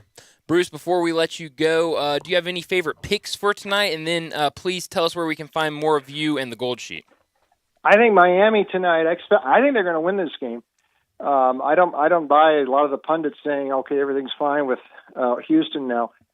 By me, that was as much Auburn just shooting itself in the foot in the second half on Sunday or on the Saturday, whenever it was. Sloppy, the guards, everything that could go. We'd seen it go wrong at times for Auburn this year. Turnovers, forced shots, and it just sort of snowballed in the second half. You will not see that happen with Miami, not with that backcourt they've got. And Nigel Pack, what a great addition he was. Good nil money spent there, but he came in wanting to play the point. He didn't play the point at Kansas State, and it took a little while to adjust with Wong and Miller. But man, they are functioning like a Swiss watch right now, and Ormier being healthy on the blocks. They win this game tonight, not just cover. I think they win. And, of course, straight up. Sasser, if he can go the whole way. No Chad O'Meara transfer from Arkansas State. Yeah, and you could see a run on Sunbelt transfers next year based on his success. But anyway, I like that one tonight. But anyway, you can read about all these, and by tomorrow morning I'll have the Elite Eights up there, at least the Saturday Elite Eight. Goldsheet.com, my picks there. They're also at Vegas Insider and DonBest.com. Awesome, Bruce. Thanks for joining us. Enjoy these games this weekend. We'll talk to you again next Friday. Okay, enjoy the games, boys. Thank you. Thanks, Bruce. Bruce Marshall with the Gold Sheet. Good luck this weekend, Bruce, for sure. He's with us every Friday. At All-Star Chevrolet right now, it is truck season. You can go down to All-Star, first exit into Mississippi, down Highway 78, first exit's Kraft Goodman Road, and you're there at All-Star, and you can walk through and see all the pre-owned Silverados and Tahoes, Trail Boss, High Country, even some F-150s. And if you want to order a brand-new Chevy truck or just find one at All-Star, ask Kevin or Jeff about this week's deals on the new Silverados. Financing as low as 0% and no payment for 90 days. Again, Jeff and Kevin want to thank all of you who've brought your cars, trucks, SUVs down to All-Star, and they always pay great cash. They're still doing that, even if you don't buy from them and even if you owe money against it. Bring any car or truck to All-Star and get your check today. Great spring deals on combo tire rotation and oil changes. Always great deals on new tires or brake surface. Call Sean or Jeff in the All-Star Chevy Service Department. And remember, it's not the Pike. It's not South Haven, Bartlett, Mount Moriah, or Collierville. It's got to be Olive Branch. Find new roads to All-Star Chevy in Olive Branch or go to allstarautogroup.com. Let's go ahead and get to a break. When we come back, we'll talk about the Razorbacks and their loss last night with Ty Richardson from ESPN Fort Smith in Arkansas. That's next on Sports Time. Broadcasting from the Family Leisure Studio, we are Sports 56 and 98.5 FM. Homer Skelton Hyundai Genesis in Olive Branch has an offer you can't refuse. They will pay you to do business with them if you want luxury. And I'm talking the Genesis G70 car. If you would love to have that kind of new technology, they will give you a $1,000 rebate when you finance with Genesis Motor Finance. In other words, they'll pay you $1,000 to do business with them, and you get brand new luxury. You can't beat it. That's Homer Skelton Hyundai Genesis, right at the corner of Kraft Road and Highway 78 in Olive Branch. Homer Skelton Hyundai Genesis in Olive Branch, where customer retention is amazing. There's a reason. They take care of you with a team that's been together for a long time. Whether it's finance or whether it's service, you can't beat them. Homer Skelton Hyundai Genesis. Bartlett Small Engine has been serving quality power equipment since 1970. They have a full line of power equipment, parts, and services for most makes and models. Bartlett Small Engines has the best brands in the power tool industry: Honda mowers, trimmers, and generators, Steel blowers, trimmers, and chainsaws, Echo trimmers, blowers, and chainsaws, plus quality products from Red Mat and Shindawa. And they're all American made. Bartlett Small Engine is your can-do store. 6780 Summer Avenue. Call 901-386-9779. Texting enrolls you into recurring automated text messages. Consent not required to purchase. Message and data rates may apply. Hey, Dan, how you doing? Haven't seen you around the gym. Yeah, I've really fallen off. Since I turned 40, I just don't get the results I used to get. Could be lower testosterone. I went through it a while back. I got Nugenix Total T, and it's made a huge difference for me. I've seen that on TV. Is it for real? Oh, yeah. The patented key ingredient is something called Testofen, which helps boost free and total testosterone levels to help you trim up and stay lean. And it's made a difference for you? Man, I feel like I'm in my 20s again. At work, in the gym, and in the bedroom. Are they still giving out complimentary bottles for people to try it for themselves? Yeah, you just need to send them a text. Text JUDGE to 321-321 right now for your complimentary bottle of Nugenix Total T. Plus, text now and we'll include a bottle of Nugenix Thermo, our most powerful fat incinerator ever, to help you get back into shape fast. Absolutely free. Text JUDGE to 321-321. That's JUDGE to 321-321. Products and statements have not been evaluated by the FDA. These products are not intended to diagnose, treat, cure, or prevent any disease or illness. Chris Price, it's so good to see you. And you have a new business? Yes, Dave. MetroBuildersMemphis.com. Have you noticed water stains on your ceiling? With storm season here, take a walk around your home or business and look up. Make sure there are no water stains signaling a leak prior to the heavy storms coming in. If you do see signs of water, call me. My team and I will come out, diagnose the problem, and prescribe a fix. Our team of Hague-certified inspectors are waiting to assist with any inspection or repairs you may need. We have 3 crews dedicated to repairing roofs in the Mid-South. As certified Owens Corning and Mule High dealers, we offer 20-year, no-dollar limit labor and material warranties that offer hassle-free ownership. That's our hassle-free ownership guarantee. Allow Metro Builders team of professionals to assist you in maintaining your property's integrity and value. MetroBuildersMemphis.com. Your local commercial roof experts. Ask about our commercial roof maintenance agreements. Protect your investment with MetroBuildersMemphis.com. Call me, 901-375-1717. That's 901-375-1717. 375-1717. Get in the game with DeSoto Auto Sales. We're maniacs from all this madness, and if we're going to catch all these games, we need your help. So DeSoto Auto Sales has cooked up a 3-point plan to help you rebound from your old ride. Step 1, pick any of our rides on the lot. Step 2, pass us your old ride. Step 3, we'll come in with the assist. So if your old ride makes you feel like you're on the second string, it's time for a rebound, and we can get you in that ride of your dreams. Worried about fouls on your credit report? The DeSoto Auto Sales credit approval process is a slam dunk. But hurry, this deal is done at the buzzer. DeSoto Auto Sales is the Mid-South's #1 pre-owned dealer, and we're not afraid to go into double overtime for you. See all our rides at DeSotoAutosales.com. That's DeSotoAutosales.com. Professional soccer this Saturday night and Sunday afternoon at the Landers Center. The Memphis Americans indoor soccer teams face off with Martin Gramatica's Tampa Bay Strikers. Don't miss it. See the action at Landers Center. Free parking. Now back to Sports Time on Sports 56 and 98.5 FM. Here once again are Brett Norsworthy and Bryant Dacus. Welcome back into Sports Time. Bryant Dacus, Brett Norsworthy, Jay Morgan Harder with you, and we're trying to get connected with Ty Richardson from Vegas to talk some Razorbacks as they lost last night against UConn in what was a very one-sided game. And, not much to say about it. I mean, it was really all UConn the entire game. And I think we kind of thought that maybe how Arkansas had been winning those games was going to run out eventually. I just didn't think it would run out like that. Yeah, some worse fears really realized early. You could feel it.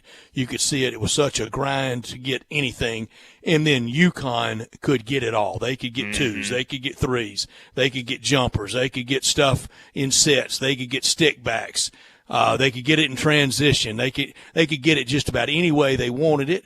And frankly, I was surprised UConn. I thought they were good, but I didn't know they were that good, and they ended up they very well could end up being the representative out of the West. I think they will beat UCLA or beat Gonzaga tomorrow night.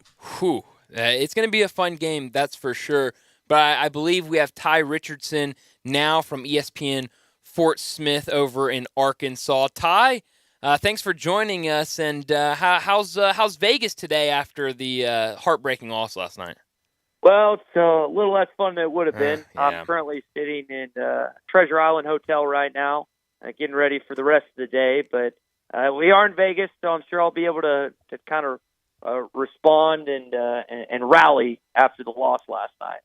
Yeah, and Ty, we talked about it last week with the Razorbacks. We talked all week. I think a Sweet 16 year with all that they had coming at them this year with injuries and the roster chaos and the whole Nick Smith stuff, I think a Sweet 16 should pacify most fans after back-to-back Elite Eights for Eric Musselman. He's just been there 4 years, and 2 8s and a 16 is pretty good. Yeah, to that point, Brett, you think about Arkansas's record prior to him arriving in Fayetteville from, I think it was 97 to 2019 compared to now. They already have more NCAA tournament years and wins in that span than since when he was there all those years. So, or coaches were all those years. So Eric Musselman's done a great job. And the fact that you include a Kansas victory, I think that's essential when we bring this into discussion. Not only did you get a Sweet 16, but you also beat the Kansas Jayhawks, who are one of the perennial programs in all of college basketball. Oh, that's a great point you make, Ty. In Arkansas, they did what Memphis did here. Look, it's hard to replace a legend in any job in the building, whether it's AD. Arkansas couldn't fill the shoes of the legendary Coach Frank Broyles. Jeff Long, he swung and missed badly, but way back replacing Coach Richardson, the miss there in hiring Stan Heath. Memphis missed in hiring Josh Pastner to replace John Calipari, and the Razorbacks missed once upon a time, and you pay for it. Yeah, it's very difficult to replace a legend in any sport or really any line of work because the guy following has so much pressure, or gal following has so much pressure. And in the case of what you just referred to, Frank Broyles, that was going to be difficult regardless of what AD took over. Hunter Yurchek's done a great job. I know you have a relationship with him. A lot of sports on the Hill are competitive. And basketball-wise, after Nolan Richardson and that whole debacle, Stan Heath took over. He was in a no-win situation, but now time has passed. His name's back on the court. The curse is over. And Arkansas basketball is back in the thick of things where it belongs. Yeah, you're right. But we've been kind of talking about these teams and how far they've gotten. And last week, after the Tigers loss, we were talking about how last year they make it to the second round of the NCAA tournament, and then this year only the first round, so maybe sort of a step back from what you would want to see them go. And after a couple of Elite Eight appearances for Arkansas out in the Sweet 16, what should be the expectation next year? I know a lot's going to happen in the offseason to kind of before you can really set the real expectations, but should these expectations be back to the Sweet 16, maybe a little farther? Where are those expectations at right now for Arkansas basketball? Brian, I think it's really difficult to have a definitive statement right now on March 24th, just because you don't know what the roster looks like. Absolutely. There's going to be a lot of construction between now and then. Nick Smith's gone, Anthony Black's gone.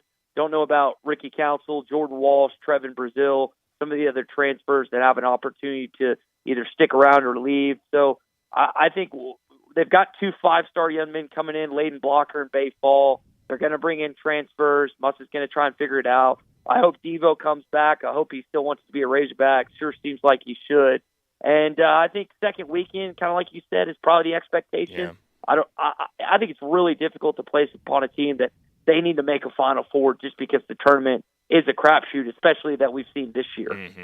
Yeah, I almost will never put Final Four. I don't know if I'd put Final Four on Duke or Kentucky and North Carolina, but Elite Eight, there's some that I would put it on, and the Razorbacks not always that, but a lot of times that, especially after getting a taste of it 2 years in a row. This year, a little bit, not a big step back, because that Kansas win, that really was one of the special wins in Razorbacks' very storied basketball history. Yeah, and you know it well, Brett. For Arkansas to beat a number 1 seed, they've done it against Louisville. They did it against Gonzaga last year. There's been, I think, a couple others, not too many others, but that's awesome. Anytime you can beat the number 1 seed, especially in region play, that's what was so cool. Is last in year their backyard. Yeah. I mean, Des Moines is 3.5 hours from Lawrence, Kansas. That Wells Fargo Arena was heavily favored and slanted in favor of the Jayhawks, and you still got it done. That will be one of the best weekends of my entire life. Didn't think I'd say that about a trip to Des Moines, Iowa, but those sports memories, guys, they stay with you. Absolutely. I mean, Brett, you have a lot more of a Rolodex in this stuff than me or Brian, and I know there's countless Ole Miss and Arkansas and Memphis memories that you can instantaneously remember just because of the significant impact they had on your young life. You could tell it too. That thrill of victory, the Hunter Yurchek reaction with Zim and with Chuck down in the bench, the broadcast area, the crowd sitting right behind, right there at courtside. You could feel it. I bet you didn't do this in Des Moines. A lot of people may not know this about me, Ty. I am a state capital tourist fiend. I love going to state capitol buildings. I bet last weekend in Des Moines you didn't go take a tour of the Iowa State Capitol, did you? I did not. I saw it and walked around the It's courthouse beautiful as well. But, yeah, no, it really is. But I'm going to be honest, Brett. I don't have that affinity that you do, but maybe I need to start. You're not the only one I talked to about that, so maybe it's something. I have found myself in certain elements. Now, I'm not a dad, but I've done certain dad things as I've gotten closer to 30 years old.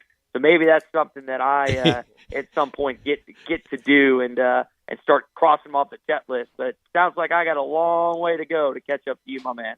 I love the Iowa State Capitol. Also, the Minnesota State Capitol, oddly enough, in St. Paul. That's where the state capital of Minnesota is. We're visiting with Ty Richardson, our final visit of the year with Ty. He's been so good to us on Fridays with his time talking the Hogs, talking the SEC. We'll probably have to catch up with him during baseball season, and we know we'll catch up with him at SEC Media Days, and we hope regularly can visit next year on Friday afternoons about all things Razorback football and his view of the SEC. Being around the Kansas fans last weekend, being around the UCLA fans in Vegas, you've been around Kentucky fans. Who do you think in that blue blood class? You've been around North Carolina fans. Who do you think is the best, and who are kind of some of the snottiest? I got a lot of respect for Kansas fans. Went to Lawrence and Allen Fieldhouse a couple years ago. Chapel Hill was an incredible experience. I'm not going to ever say anything positive about Kentucky. I'm just not. Sorry, guys. Good for you. I can't do it. I'm with you. Outside of the program itself, I'm not going to speak good things about their fans or their coaches or whatever. But, I mean, Arkansas has had fortune of playing some really high-caliber teams, and anytime you can match up against some of them, I'm excited for the ACC-SEC challenge that gets going this year right before Thanksgiving. I'd love to see Arkansas go to maybe Syracuse, or maybe, I don't know, they won't send them to Cameron. They'll send Kentucky to Cameron, but maybe they send them to Dean Dome. I think that would be pretty unique.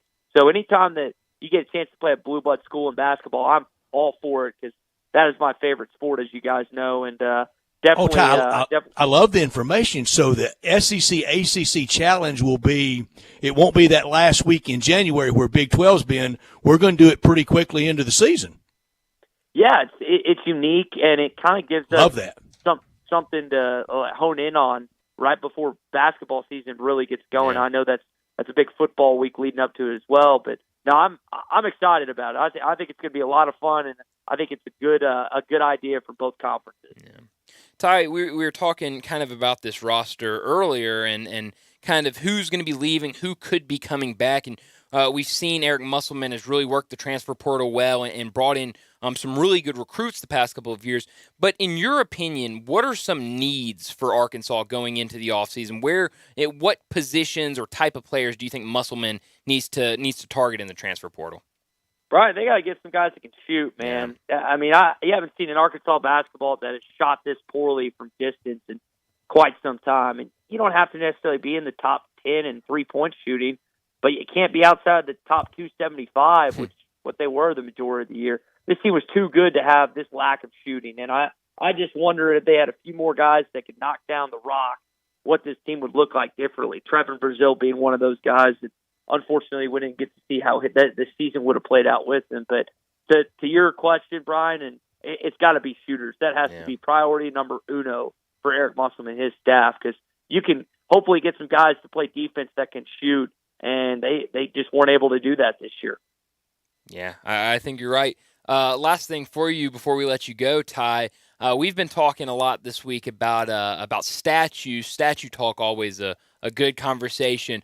For Eric Musselman, I mean, he's really done some good things in Arkansas. What does he need to do to get a statue up in Arkansas? And can we make that statue shirtless with him whipping his shirt around in the air? I think he'd be okay with that. I don't know about if Danielle would, to be honest, guys, but that would be pretty entertaining and iconic. I think about Eddie Sutton and Nolan Richardson, two of the best coaches in Arkansas history. Mm-hmm. It's the Eddie Sutton practice gym and I'm forgetting I think it's the Walkers that donated the money for the new practice facility to get their name up. And then, of course, it's now Bud Walton Arena, Nolan Richardson Court, which is a big deal. Renovations potentially coming, by the way. I know you've probably seen that, Brett. So I would say that he's still got a few more years of success to get a statue up. I mean, you win a national championship, you're getting a statue, right? It's going up. So I just hope that at some point in time we can have a legitimate conversation about Muss getting the Stack Shoe in Fayetteville right next to Bud Walton. That'd be great. I mean, some of the most entertaining moments during the tournament is him winning and going over, celebrating with the fans, whipping that shirt off and whipping it around in the air. He's an entertaining coach, that's for sure. But Ty, thanks for joining us and enjoy this off season. You can kind of cool down a little bit from the football and basketball point of view, I guess. And like Brett said, we'll definitely try to catch up as we get a little bit later into the college baseball season. Hey, that sounds like a plan, guys. A lot of good games in SEC baseball. Had 10 top 25 teams. It's going to be a fun baseball season. Absolutely. Ty, thanks for joining us. Thank you, Ty, so much. You got it, fellas. You got it.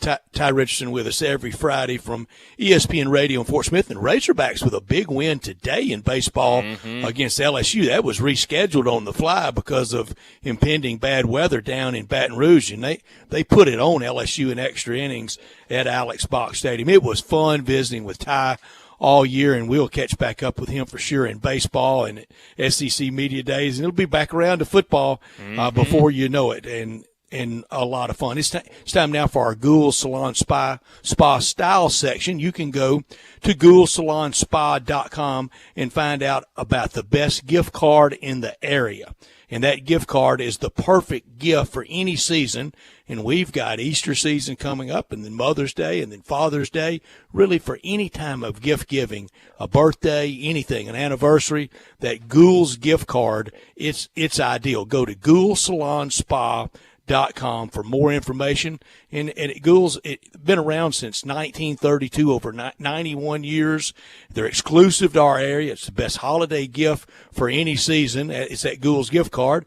And the best spa packages, salon products. And again, those gift cards are the hit. Started in 1932 and continuing today as a family operation. Fathers, son, grandsons, granddaughters, valuable associates, from a small hair salon to today's juggernaut with all these locations. There's one really close by. Again, go to GouldSalonSpa.com to find out one nearby, from downtown to out east and all points in between, part of the Renaissance of Overton Square, a commitment providing a unique fashion-forward experience. They've done it through all these years. For me, the style was last night, seeing that homecoming back to I think the basketball center of the universe is New York City, whether it's all the parks, all the high schools, all those boroughs, and right there, the Capitol building, a college of basketball is Madison Square Garden, and for Kansas State, and for them to do that there, and Marquise Noel to do it there. Hope he can do it again tomorrow and punch a ticket to a Final Four. Yeah, my style of the week is just got to be the NCAA tournament. I mean, it's been fantastic so far. We always talk about how it always lives up to expectations one way or the other, but it's been a really, really fun week of basketball, and I hope we have another fun slate tonight with the 4 games to finish off the Sweet 16. But let's go ahead and get to a break, and when we come back, it'll be time for Big Number of the Day. You already know you can listen to Sports 56 anywhere with the Sports 56 app or at sports56whbq.com. But you can also watch us daily with live video of all of our shows on Twitter, Facebook, YouTube, and Twitch. Step up your wings game at East Coast Wings and Grill. With 60 wing flavors and 7 heat indexes, do you have what it takes to turn the heat on your wings up to insanity? East Coast Wings and Grill is family friendly with a large variety menu to satisfy the whole bunch. Sign up today for their loyalty program and taste the rewards. For every $1 you spend, you collect a point. Earn 100 points and receive a $5 reward. Next to Lowe's off Highway 64 in Bartlett, come try America's best wings at East Coast Wings and Grill. I know you're thinking about pools and patios right now. Don't deny it. They're on your mind. So it's a good thing that Family Leisure is having their pre-season patio and pool sale. It's like they're mind readers. You can buy now and save big with the area's largest selection of patio furniture. You want free layaway? Done. You want special financing? Done. You want to be ready to enjoy your backyard just as soon as spring hits? Family Leisure has you covered. Patio and pool season's not that far away. So now's the time to take advantage of this fantastic early bird pricing special. Now here comes the really special part. If you mention this commercial, you get half off delivery and installation. I'll let that sink in for a second. You heard me right, my friends. You mentioned this very commercial, and Family Leisure will give you half off delivery and installation. The preseason patio and pool sale is happening now at Family Leisure, Whitten Road at I-40, where family and fun come together. Hi, this is Troy Fiveash, owner of Fiveash Roofing. In these uncertain economic times, there are so many things as a contractor and a business owner that I cannot control. The rising cost of materials, not to mention fuel and transportation costs. In the last 2 years, shingle prices have almost doubled and commercial materials have doubled. And I don't have to tell you what fuel costs these days. But you know what I can control? How much markup I put on a project. I have always prided myself in knowing I never gouge a customer. But in an effort to ensure my crews have work and my customers are being treated fairly, I have lowered my profit margin, hoping to give you a price you can live with and keeping my crews busy. So if you need a roof or gutters, please give us a call. Fiveash Roofing, fair, honest, and ethical. Fiveash Roofing, a proud sponsor of Tiger Athletics and a member of the Tigers home team. 367-0050 or memphisroofer.com. 367-0050 or memphisroofer.com. Fiveash Roofing, it's what we do. We're here for you. Calling all the Mid-South. Bobby J is waiting for your call today to drive off in your new Kia from Gossett Kia on the Pike. 2023 Kia Soul LX $333 a month, $27.99 due at signing. Or 2023 Kia K5 LXS $362 a month, $31.99 due at signing. And 2023 Kia Sportage LX all-wheel drive $381 a month, $34.99 due at signing, all 36-month lease. And if you can't find what you're looking for, let Bobby J order a new ride for you today. Plus, Kia's best-in-class warranty, 10-year, 100,000-mile powertrain limited warranty. Ask for Bobby J. He'll put you in a new Kia today. Gossett Kia, 1900 Covington Pike. Online, KiaCovingtonPike.com. If you want it, we got it at Gossett Motor Cars. All 650 acquisition fee, 30,000 miles, 20 cents excess mileage. Sold P7866 988, MSRP 22,945, K5 PG 200 400, MSRP 26,455, Sportage PG 107,225, MSRP 29,790. Includes all rebates and incentives. Must finance 200. Excludes tax title and license with approved credit. See dealer for complete details. Offer valid through 3/31/2023. Dealer stock only. Warranty is a limited powertrain warranty. See Kia.com or retailer for details. I studied Spanish in college and never got fluent. But then I tried Babbel. Want the most effective way to learn another language? In just 15 minutes a day, Babbel's bite-sized lessons will have you learning another language in as little as 3 weeks. Babbel gets you speaking quickly about things you actually talk about in the real world. University studies have shown that using Babbel for 15 hours is equivalent to a semester of college Spanish. If you want to learn a new language, there's no better way than Babbel. Go to Babbel.com to try Babbel for free. That's BABBEL.com. Professional soccer this Saturday night and Sunday afternoon at the Landers Center. The Memphis Americans indoor soccer teams face off with Martin Gramatica's Tampa Bay Strikers. Don't miss it. See the action at Landers Center. Free parking. Now back to Sports Time on Sports 56 and 98.5 FM. Here once again are Brett Norsworthy and Bryant Dacus.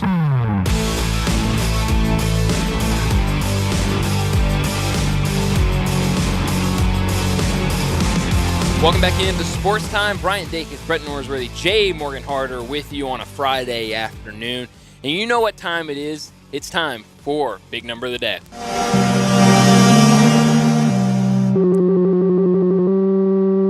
Big Daddy. Hello, Big Brand. It's a guy, he wants to be big, then he gets big, he doesn't want to be big anymore, then he gets small, but the suit's too big. Big Daddy. The big boy. You're a big guy. I think she's trying to pull a fast one on Big Daddy. The big number of the day.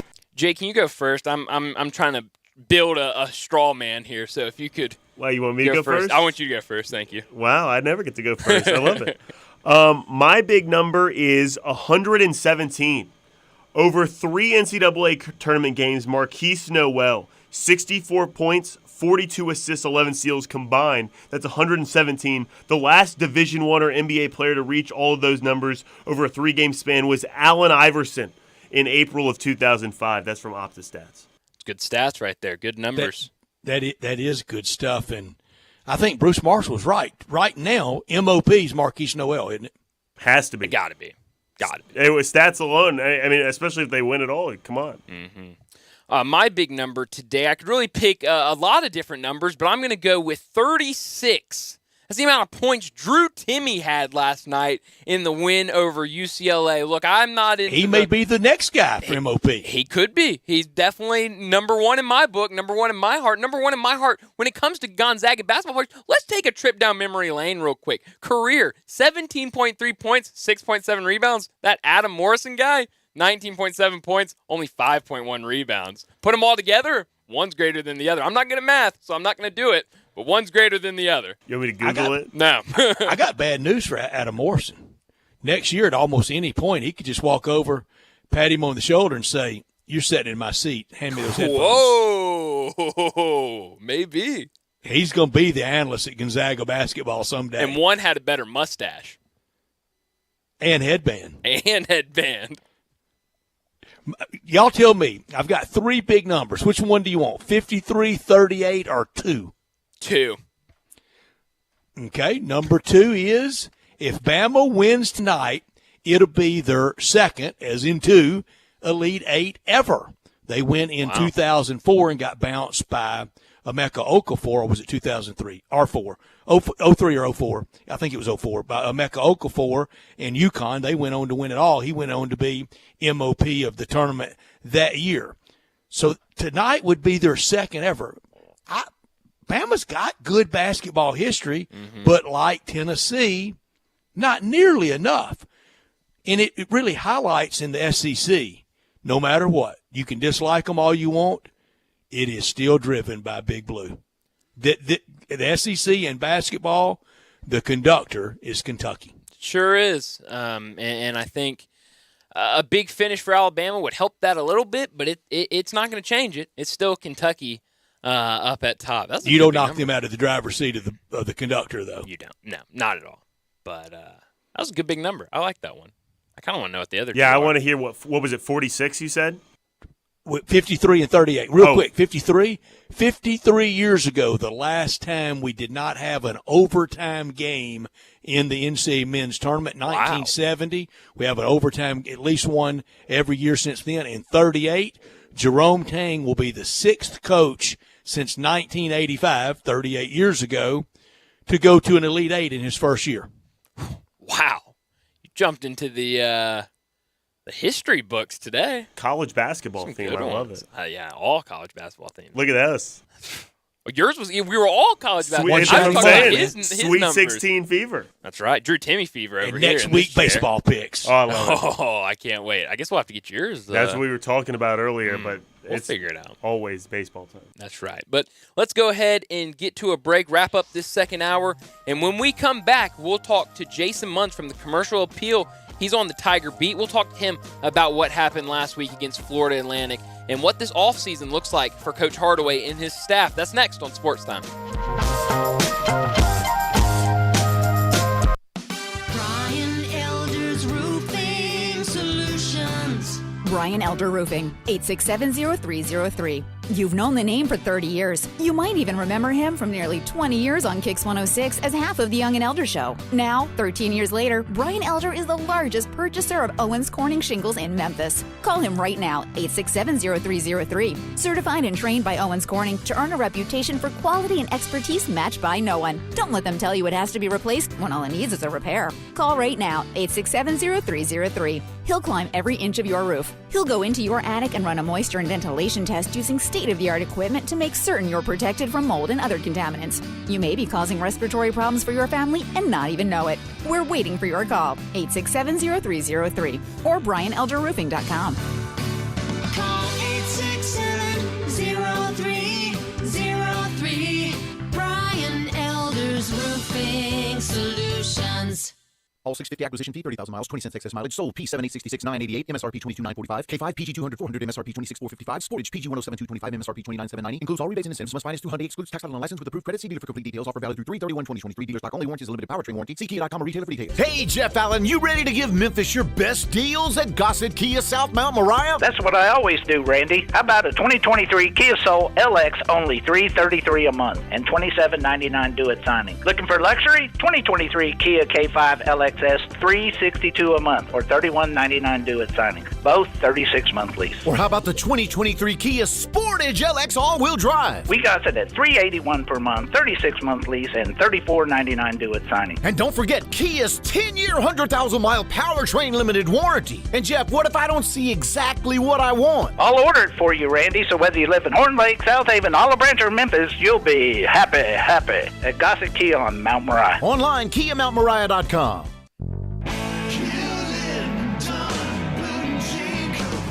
Hewlett & Dunn Boot and Clothing Company, we have it all. From handmade Amish leather belts, fine and casual clothing, boots, casual boots, work boots, fancy boots, and even safety-toed boots. Lots of cowboy hats to choose from, even Nebo lights, Orco hard coolers, good-looking duck head dress shirts, duck head caps, shorts, and pants. Tons of jeans from Ariat, Wrangler, Devil Dog, and Kimes Ranch jeans. At Hewlett & Dunn, we have a great selection of Old South t-shirts and caps. Fine clothing from dress to casual to Sunday best. Enjoy choosing from UFO's orthopedic-approved shoes. Hewlett & Dunn Boot and Clothing Company. Boots of every size, every color, every skin. Great quality Western, work, and safety toe boots. Hewlett & Dunn Boots and Clothing Company. 111 North Center Street, Collierville. Hewlett & Dunn. Hewlett & Dunn, serving you and your family since 1961. For the latest from the world of golf, tune in every Saturday morning from 9 to 11 for the Golf Shop Radio Show, presented by PlayGolfMyrtleBeach.com, the golf capital of the world. Hosts Mark Greenhelch and Matt Blanchard talk golf from tee to green and everything in between. If you like golf, you're going to love Golf Shop Radio. Before you tee up, drop on in. Welcome to the Golf Shop, here on Sports 56, real sports talk. I thought learning a language would be too much work, but Babbel makes learning fun. J'aime Babbel. Babbel's lessons only take 10 or 15 minutes, and soon you turn and realize, hey, I'm starting to speak another language. How'd that happen? Babbel isn't robots talking. You learn words and phrases from real native speakers. I was ready for real-life conversations in just a few weeks. So easy. Go to Babbel.com to try for free. That's Babbel.com. Babbel.com. We are Sports 56, WHBQ Memphis, and W253DF Memphis. Flynn Broadcasting Stations. Oh, yeah. Now back to Sports Time on Sports 56 and 98.5 FM. This hour is brought to you by DeSoto Auto Sales. Here are your hosts, Brett Stats Norsworthy and Bryant Dacus. Welcome back into Sports Time. Bryant Dacus, Brett Norsworthy, Jay Morgan Harder with you. And joining us now to talk about the Tigers and their season, Jason Munz from the Commercial Appeal. He's on the Tiger basketball beat. Jason, thanks for joining us. And I guess we'll start off with, how was Columbus last week? You got to see the upset of all time, Fairleigh Dickinson over Purdue, but then a couple hours later saw the Tigers fall in the closing minutes to Florida Atlantic. How was that trip for you? Well, I mean, I am not ashamed to say that I fully soaked in the Fairleigh Dickinson Purdue game. Good. Like I was 100%, invested in that whole thing. Matter Good of fact, for you, Jason. I mean, Yeah, we have a pulse. We can cheer inside. so rarely, do I get to go to a sporting event where I can be, where I can be biased, and it was great. I mean, it was really, really cool thing. I got a bunch of video from it, and actually went on the court when the team stormed the court, and got a bunch of video of that and stuff. Just not even for any other reason than to just put it on my, just archive it and have it to look back on, years from now. But that was really cool. And then I went to a cool record store, and that was about it for the highlights of that trip. So no big, no horseshoe, no Jack Nicklaus Museum, no Jesse Owens Museum, no nothing. Unfortunately, it was 10 hours of driving on Wednesday, and then we had an open practice on Thursday, and a bunch of work, and then watched found a good watering hole to watch some basketball Nice. late Thursday night. Got to stay hydrated in March Madness, Jason. Yeah, and then Friday, I hit up a pretty sweet record store, and then it was downhill from there. Unfortunately, aside from the Fairleigh Dickinson win, unfortunately for the Tigers, it was kind of downhill from there. And then worked until I think 3, and then got up at 9 and was on the road by 10 for another 10-hour drive. So it was. That's why they call it work. Exactly. Didn't leave a lot of room for sightseeing or frivolities. Getting around too much. Yeah. Jason, I have not been accepting of FAU. Not after last night with their win over Tennessee, and it sure wasn't late last Friday night. I think they're good. They may go all the way to one shiny moment, me all the way saying I don't think they're that good. Convince me they're that good. I don't know if I can. I think that what they are experiencing right now. Well, I mean, let me back up. Well, I think had Memphis beaten FAU, Memphis was in a very advantageous position in terms of draw. Like, obviously, we know that they would have been a favorite against the 16 seed Fairleigh Dickinson team, and then I believe they're the Knights, and then I think anyway, they would have then, as we know now, gone on to face Tennessee, and I think that they would have been, just like FAU is, a good matchup for all of these teams. I think they would have been a good matchup for Purdue. I don't think FAU would have been necessarily a good matchup for Purdue. And so, in a way, it's similar. Had Memphis won, I think Memphis is probably, chances are they're in the Elite Eight. Maybe. I don't know. I mean, who knows? If Tennessee, plays differently against Memphis than they did against FAU, or not. But again, I think that Memphis was going to be a good matchup. The way the chips have fallen, Memphis is going to be a good matchup. It was going to be a favorable matchup for Memphis. That is not to say that obviously Memphis is not talented. They are very talented. Kendrick Davis, DeAndre Williams were, one of the best tandems in school history and one of the better tandems in the country. And so, this is not to say that Memphis was, however far Memphis would have gotten, that they would be relying on luck of the draw. But I do think that is kind of what FAU is. I mean, again, yes, they are talented, but I don't think they're this talented, honestly. I do think that they are benefiting from being extremely hot at the right time and catching a ton of breaks, and again, favorable matchups. Yeah. We were all watching Friday night, that Florida Atlantic Memphis game, and saw the chippiness between Kendrick Davis and Malcolm Dandridge in the huddle. But after the timeout, I mean, they continued to talk about it and kind of talk about what was happening on the bench between the two of them. But we didn't get to see much more from that. From your perspective, what happened in that huddle between those two? Well, you'd have to go back a little bit, I think, in my opinion. Well, not necessarily my opinion, my educated opinion. Right.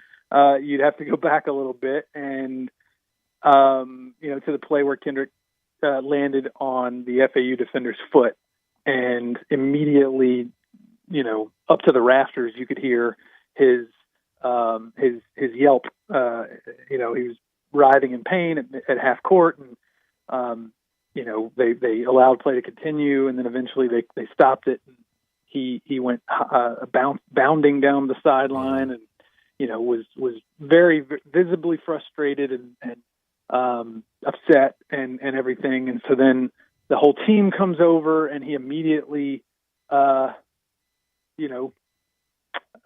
takes umbrage with Malcolm Dandridge. And if you kind of go back and watch it all unfold, Malcolm was tired. He was out of gas. Okay. And you could see when Kendrick goes up for his shot, Malcolm is walking. He's not standing still, but he might as well be. Right. He's not setting any screens. He's not boxing anybody out. He's not trying to get open. And I think Kendrick became very upset by that. And I think he probably blamed Malcolm for, I think Kendrick kind of panicked. There was 10 seconds left on the shot clock. I don't think he needed to take that shot. But I think he kind of panicked. And I think, in his mind, I think had Malcolm been trying to get open, or had Malcolm come and set a screen for him, he would have had to settle for that shot and he wouldn't have gotten hurt. That's kind of my read on the situation. But yeah, even after what the television camera showed, it continued. I mean, like it was, I mean, it never got quite as bad as it did initially, what the cameras caught, Right. but it did Look get bad. It was heated, and it did continue for, probably a lot longer than it should have. And Jason, I know, and you know, and Brian, we all know that it happens. Much worse than that happens on planes and buses and locker rooms that the public doesn't know about. And anytime it happens, it looks bad of teammates going at it like that. One thing that I was shocked at is how Coach Hardaway couldn't get it resolved, and they kind of, gave the get away from me, pushback, not physical, but the kind of just the body language to him, and then all those different people on the Tiger sideline, and they are enormous in the sweatsuits that are part of the team functionaries. They couldn't get it resolved. I know it was pretty bizarre, honestly. Like how there wasn't somebody who just could snap their fingers and say, "Guys, we got a game to win here. Enough. Like this needs to be stopped right here and now." And I think that we, as you mentioned before, these sorts of things happen all the time, especially behind closed doors. It very rarely, it doesn't too much happen that demonstratively in front of, in full public view. But like that part is whatever to me. It's the part that it's the fact that they couldn't rein it all back in. Like it completely frazzled everybody up and down that bench. I mean, you go back and look, Frank Haith got heated and started jawing back at Malcolm.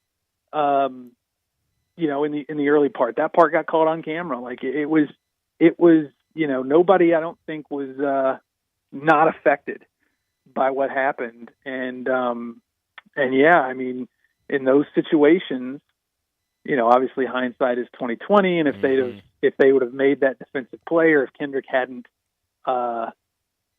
made that turnover late, or if the referees had called timeout had awarded timeout instead of calling a jump ball, we're not even having this discussion. So but I do think, given the way things unfolded, that's something that you can point to and be like, boy, if somebody could have just calmed down the situation in an expeditious fashion, then maybe things unfold differently. Who knows? Yeah. Talking to Jason Munz from the Commercial Appeal. Jason, now that we're in the offseason, I know you wrote about it earlier this week. I think Monday or Tuesday, you wrote a story talking about the guys that are still on this roster with eligibility left and what they may or may not do going into next season. But since we're talking about Malcolm Dandridge, I think he is one of the guys that is kind of probably closer to a coin toss on if he returns or not. What do you think happens to Malcolm? Do you think he'll be on this roster opening day next year? I'm leaning more toward no. And I think I even wrote it that way in the story that you're talking about. And this is just based on, a season's worth of reporting and just being around, keeping your finger on the pulse of the situation. Like I just, I just don't get the vibe that. No, I mean, obviously anything can happen. This is all dependent upon whether or not Memphis feels confident that they can go into the transfer portal and find somebody better. I think that's really what it boils down to, or whether Malcolm is even comfortable at Memphis anymore. I mean, it's not just up to Memphis; it's also up to Malcolm. Right. And he's had a pretty embattled 4 seasons here. Obviously, injuries have been a huge part of it, but there was some stuff at the end of last season during the Gonzaga game where, I don't know if you guys remember, but former assistant coach Cody Toppert, who's now at LSU, did a radio interview right before he left, really kind of throwing Malcolm under the bus for not hustling in that Gonzaga game. And then now you look up and a year later, here we are kind of talking about the same sort of thing. So I'd be very surprised if Malcolm is back next year. Jason, can you report, confirm? Do you want to weigh in, or if you would like to, pass totally on interest in Matthew Morrell at Ole Miss and Deshaun Ruffin at Ole Miss? Well, so I can give you what my gut tells me. In the discussions that I've had with people over the last week, neither one of those names have been brought up by someone other than me. Now, take that for what it's worth. It might not necessarily make a hill of beans by the time it's all said and done. But my sense is that as we sit here today, that's what I'll say. It's March 24th. Keep in mind that these sorts of things tend to take a while to play out. Kendrick Davis didn't get in the portal until April 11th of last season. So, we've still got some time here. Things can change. Obviously, these things are very fluid. But as we sit here today, I just don't have a firm sense of either one of those guys being part of, in the cards, firmly in the cards for Memphis at this stage. Things can change, but I have not heard. Nobody has said either one of those names to me. Your colleague at the Commercial Appeal, the columnist Mark Giannotto, a friend of mine I like a lot, to read avidly. My go-to paper is the Commercial Appeal every day for everything Tigers and everything else around town. He had a really interesting, pretty big piece on the comparison of the first 5 for Cal to the first 5 for Penny. I respectfully disagree on the comparison because John Calipari had been to a Final Four in a previous coaching stop. I think the more apt comparison is the first 5 of Josh Pastner, who had never been a head coach, to Penny's first 5. But I don't want to quibble because everybody's kind of doing the comparisons. I did after the first 163 games. Penny at 111 wins, Josh at 124. After 5 years, Josh at 2 NCAA tournament wins, Penny at 1. What do you like to compare? Where's your demarcation of that? Well, I mean, this doesn't make me right by any stretch. I mean, we're all free to do what we want, but I just don't think you can compare Penny to anybody, really. And Penny is he's one of one. And these times, this portal NIL era, that's a good take, Jason. Right. And you bring up Josh Pastner. Well, Josh had previous college coaching experience as an assistant. Even if he had not been a head coach previously, he had at least been in the college game before. And I'm with you on comparing Penny to John Calipari. For the reasons that you laid out. I don't think you can compare him to Larry Finch, even though their sort of lives have obviously so many parallels between being from Memphis to playing for Memphis to leading Memphis to deep NCAA tournament runs to coming back and being the head coach at Memphis. But I mean, Larry was an assistant at Memphis before and also I want to say, was he not also an assistant at UAB before? He was for Coach Bartow. So there you go. So yeah, so I'm not sure that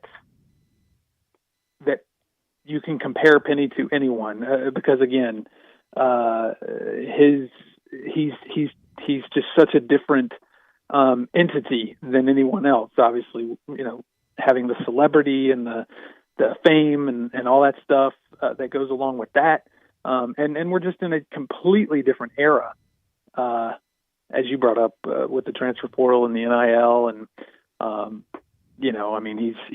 He's able to recruit number one recruiting classes and these sorts of things. So it's just I personally hesitate to compare him to anybody. Yeah. I'm curious, kind of looking at what this roster looks like right now, going into the offseason, and kind of the talk around what this team will look like next year has been that Penny's going to try to go out and kind of get a mix. He's got a lot of young guys coming in, go out and get some transfers, but kind of looking at the numbers game with this, and still a lot to play out, but looking at the recruits coming in, and correct me if I'm wrong, I believe 4 commits have already signed to the program. Correct. Leaving Ryan Forrest, Tyler Johnson, and David Tubick as the commits not yet signed. Do you think all 7 of the commits will be on campus next year? No, I don't. I would think the 4 who are signed. Again, it's March 24th. Lots of things can happen between now and whenever school starts, whenever the fall semester starts. But or whenever the team has to report or whatever. But so I'm reasonably confident that those 4 will be here. The 4 who are already signed. I think my gut tells me one of the 3 who are not signed, at least one of the 3 will be here. But that is still, jury's still out big time on those 3. It could be 2, it could be none, it could be all 3. Although I think that's a really long shot. But my gut tells me, as we sit here today, 2 of those 3 will not make it, and not exactly sure which ones yet. But yeah, that's kind of where I, that's my read of the situation as far as the incoming high school seniors. Jason, in a year that you've been so good to us every Friday since way back in November on November 4th, and I know we'll catch up during the off season. We'll sure catch up out at the golf tournament. We definitely want to book you now for Friday, November 3rd, right before the season starts next year. And this year was really special for the Tigers, and they celebrated it so well. This was 50 years, 72-73 season, and today is the actual day. 50 years ago today on March 24th, in about a 12:30, 1 o'clock tip-off time. I'm a little foggy on that.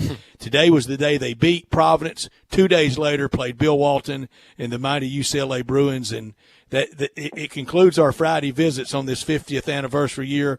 But today's the day. Beat Providence and Dave Gavitt. That gave me chills. Stats. That was awesome. I didn't realize that, obviously, but yeah, I mean, what a year it was, though. I mean, I differ from I think most people on this. I'm a little bit softer, and I'll accept that. I'll wear that for sure. I just, a lot of people have been saying all week that this season is going to be, I don't know if sullied is the right word, or spoiled, or just with a sour taste left in a lot of people's mouths because of the way it ended. But I don't think that. I think there was way, way, way more worse, good stuff than bad stuff. Obviously, I think the further FAU goes, the more it kind of stings. Because that should have been, shoulda, coulda, woulda been Memphis. Right. And that certainly hurts. But I mean, we're talking about the first ever win over a number one team in the country in program history. That's never been done before. We're talking about a guy in Kendrick Davis that we all got to watch play over and over and over again with one of probably the 3, 4, or 5 best individual seasons in program history. He's the second most points in program history. Only one to ever do it, score the ball more in one season was DeJuan Wagner. They made the NCAA tournament. They won a conference championship. They finished higher in the American standings than any other Memphis team ever has. 26 wins, the most since in a decade. A whole lot of steps forward for the way it ended to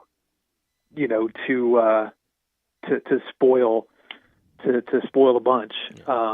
But yeah, no, it was a really fun year, no doubt. Absolutely. But Jason, thanks for joining us every Friday through the season. It's been a lot of fun catching in with you and talking some Tigers. But enjoy the off season. I know that doesn't stop the work for you, but we'll definitely catch back in with you when we get closer to the season opener next year. Great. I can't wait. And thank you all for having me on every Friday this season. Thank you for your time. Thank you so much. Jason Munn's with us every Friday on the beat for the Commercial Appeal, the hometown paper, the paper of record covering all things Tigers. And he has continued that great history of Commercial Appeal beat writers on a beat that always has been treated like a professional team. Even before we got a major league professional NBA team, it was always treated bigger than the ABA ever thought about being. And it always had that treatment because it demands it, and he is always up to it.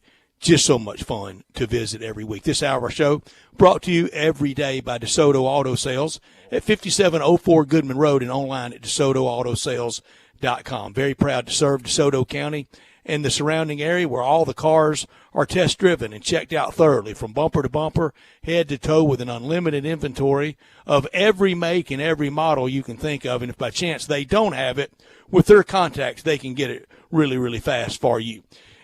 No shortcuts at DeSoto Auto Sales, where you're treated like family by kind, courteous employees, laid-back atmosphere, down-home environment, and they care about your time, and they want you to enjoy the ultimate car experience. You walk in and within 45 minutes find the car you want, test drive that car, credit approved, paperwork completed, and you're out of there in 45 minutes or less. That's a guarantee. You can do it over your busy lunch hour, and sure right now, because they know we live in a world today where time really matters. That's why they have it so simplified and so streamlined and so efficient. Go online and see the cars and look at all the referrals at DeSotoAutoSales.com. But head down to 5704 Goodman Road.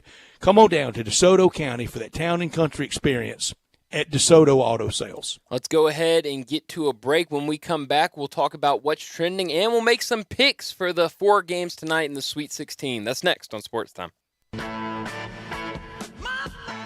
Start your day with Sports 56 Mornings with Greg Gaston and Eli Savoy.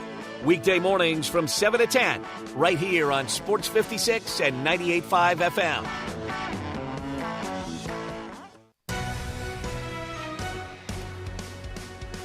Get in the game with DeSoto Auto Sales. We're maniacs from all this madness, and if we're going to catch all these games, we need your help. So DeSoto Auto Sales has cooked up a 3-point plan to help you rebound from your old ride. Step 1, pick any of our rides on the lot. Step 2, pass us your old ride. Step 3, we'll come in with the assist. So if your old ride makes you feel like you're on the second string, it's time for a rebound, and we can get you in that ride of your dreams. Worried about fouls on your credit report? The DeSoto Auto Sales credit approval process is a slam dunk.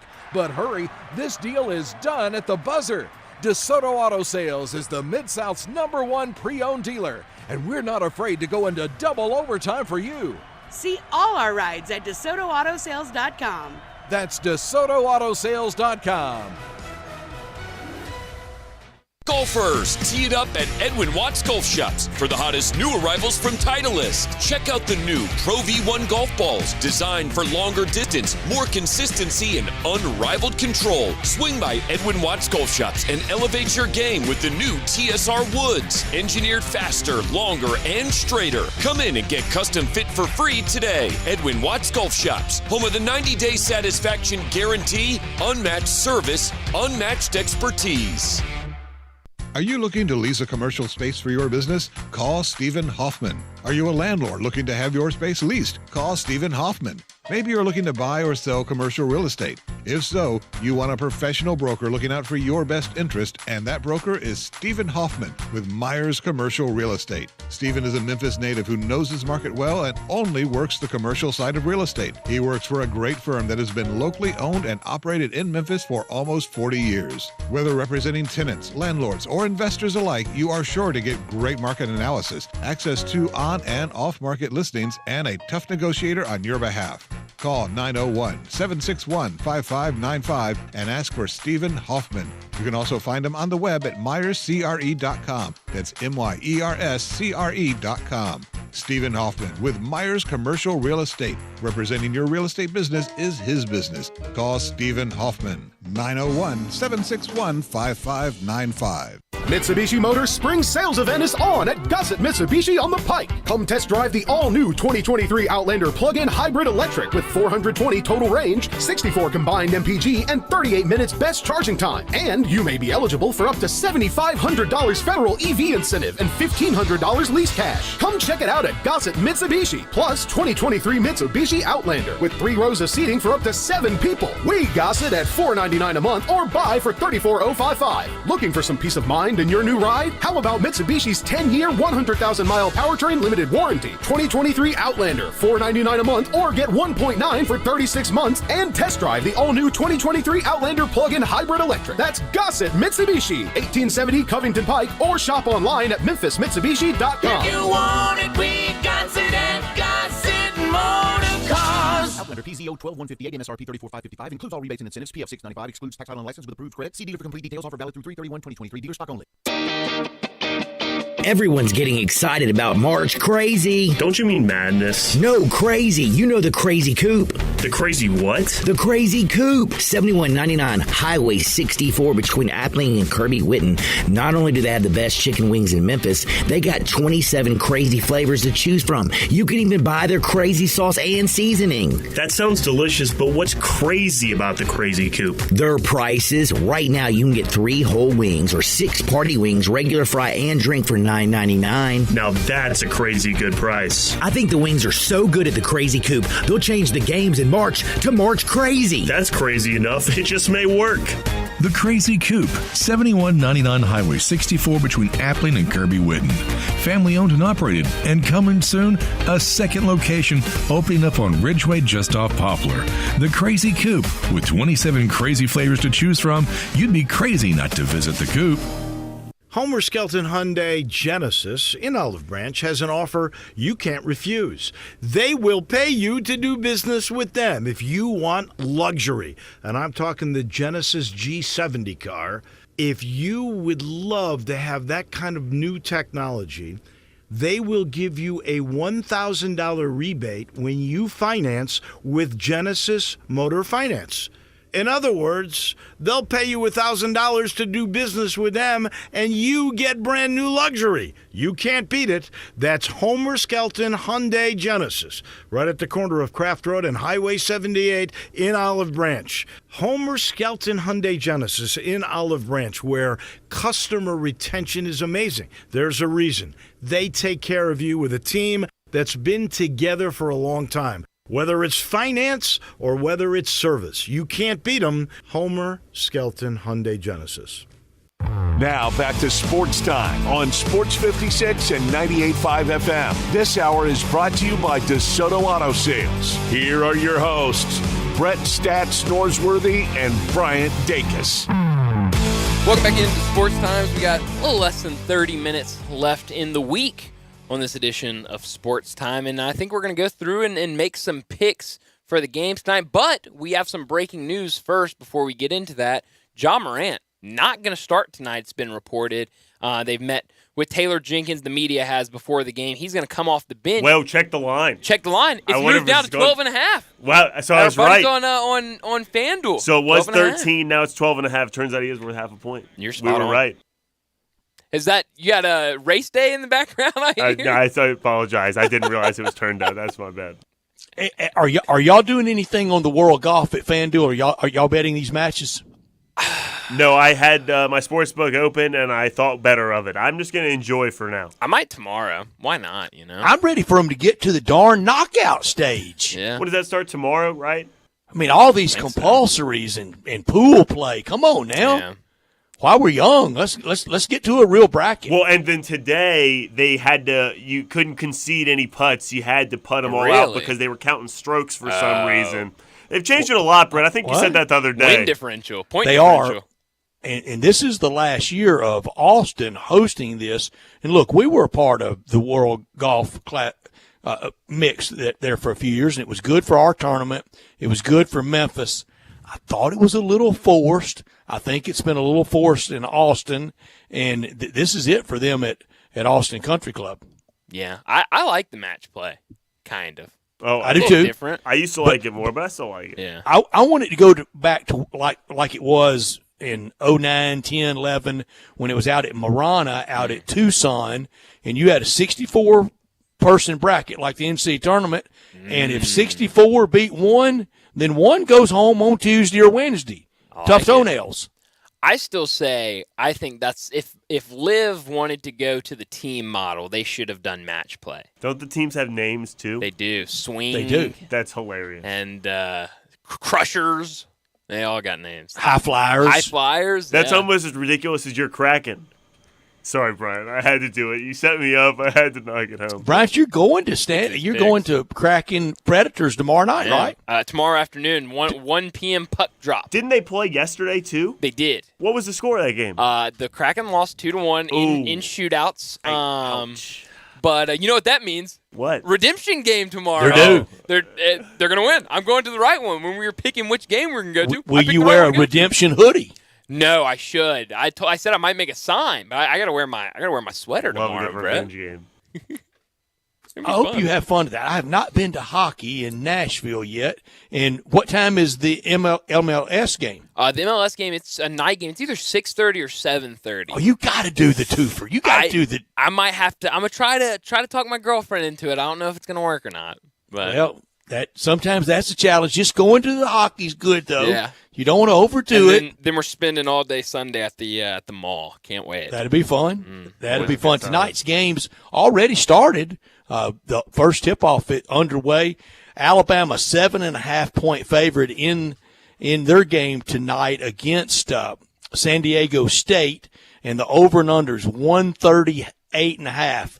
Jay Morgan, since you have the T-box being 5-3 yesterday, pick side and total. All right, I'm going to start off. I think San Diego State covers in this game. I think they match up size-wise really well with Alabama. Obviously, Alabama's probably a lot better on offense, but I've seen those San Diego State boys, and they are just as big as Alabama. So I think they keep it close. I say they lose by 5. Wow. I'm going to take the over 137 as well. 138.5. Ooh. Oh, I'm sorry, 138.5. I wrote down 137 in my notes. I also think San Diego State, I like, bigger team. Jay's talked all week about how they've got the size just like Alabama. So I'll say they keep it within 7.5 points. So I'll take San Diego State. And then why not? I'll also take the over. You have dog and over. Either one of y'all, even at all close to the straight-up upset, we're not going to be shocked, are we? No, not at all. I'd be a little surprised. Why? What's the shocking game tonight? Princeton winning straight up? Yes. Yeah. Absolutely. 100%. That's the only thing that would qualify as it's doing it again. Mm-hmm. But San Diego State, most of the country, I think, would have the reaction of, can you believe San Diego State beat the mighty SEC? Right. It would not surprise me, and it also would not surprise me if Bama won going away.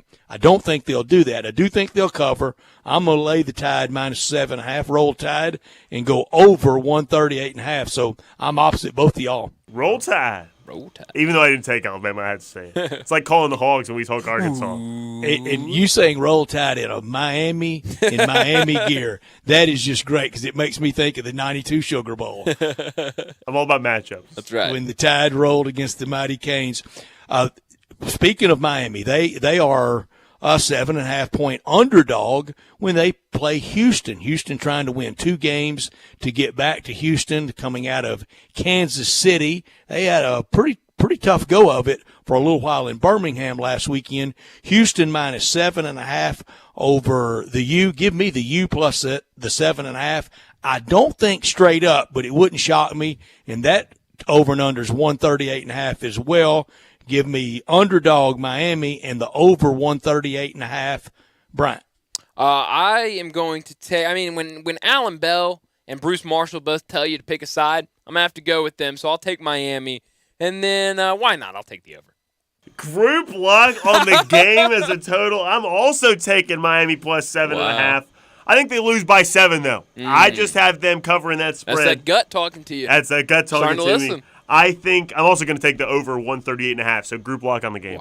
Wow. Last night the only group lock we had was that first game. We all won, all got there on Kansas State. We had it as pick'em. I was just wondering if that last bucket, if that cost anybody anything. I wouldn't think so because it was either pick'em or slight 1.5, 2 point favorite. But we got there last night with that. So all 3 of us with Miami. And nobody shocked there if that's straight up. And all 3 of us with 138.5. Creighton minus 10.5 over Princeton. Those games being played in Louisville, where the Alabama and San Diego State game being played. I'm going to take Creighton minus 10.5. I think they handle them easily. And the under 141.5 as Princeton has a rough go of it trying to get some offense going. I agree with you on both of them. I think the luck for Princeton has run out. Give me Creighton, and I will also take the over. If I had to guess, I'd say this total should be sitting somewhere around 136 or so. I went under, so you're going over 141.5? No, I'm going under. Okay, under. Very good. Very good. You're going under. Jay Morgan? I was going to say that's what you described, but you said over. I'm sorry, I didn't mean that. No worries. But I've gone over on all the other ones you just got. I'll start with this one. We're a group lock on the under 141.5. I think 10.5. That's just too many points. This is the NCAA tournament. What Princeton, do you think, like 8? Princeton belongs to be there. I think Princeton loses by 8. Wow. And they cover this spread. Maybe an outright win. Who knows? Would we embrace Princeton like we're embracing FAU, like we embrace George Mason, like we embrace VCU, like we embrace Butler once upon a time? Would we embrace Princeton, or would it be the bad side of class warfare? I'm already there. I'm already there, man. I love them. I've never really embraced a smart guy before, so I don't know if I could embrace a whole team of smart guys. That's true. Okay, one more game tonight. That'll be Texas minus 4.5 over Xavier. Texas with the story of Chris Beard out and the interim coach in and doing just a great job. I'm going to take Texas minus 4.5 and go over 148.5 in a pretty wild game. Jay, you want to go next? Sure. I think Texas minus the 4 as well. I've been doubting this Texas team the whole tournament just because they don't have their coach, but they are a really good team and playing just as well with this coach as any other. So I'm going to take them minus 4 and over 148 as well. I think they win by 5. Wow. Right next to that line. We add a half to everything because we never push. 4.5. I'm sorry. I wrote down in my notes this morning. I'm just reading off of this. It's okay. I keep forgetting what you're saying. I apologize. So, wow, you think they win by the hook. How about that? I think at some point not having a head coach is going to have to catch up to you, and it's going to catch up to him tonight. Wow, you're doubting him the way I've been doing it. Yeah. I just jumped off of that. I know. So I think it's going to catch up to him at some point. I think it's the Sweet 16 when it catches up to him. I'll take Xavier straight up. Why not? And I will also go over. I think the total's about 149. Last night was mostly an overnight after last weekend being the classic under weekend. When we reassemble Monday, and Jay Morgan, you're going to take some time away, and I'm so glad for you. Much deserved. We say that all the time when anybody takes off, but it is really deserved. In your case, you're going to be out next week. On Monday, what are the 4 coaches, the 4 stories you want to see making up the Final Four? Start with you, Jay Morgan. I definitely want to see Gonzaga in the Final Four. I mean, maybe a little bit because I've been saying for a while it would be a story just like Ole Miss, and that would be a great story for sports. This, of all the years, is the year they finally win a championship. So I think I'm kind of rooting for that. Yeah. I would say I want to see Few and Sampson in there for sure. Outside of that, I just want those two in.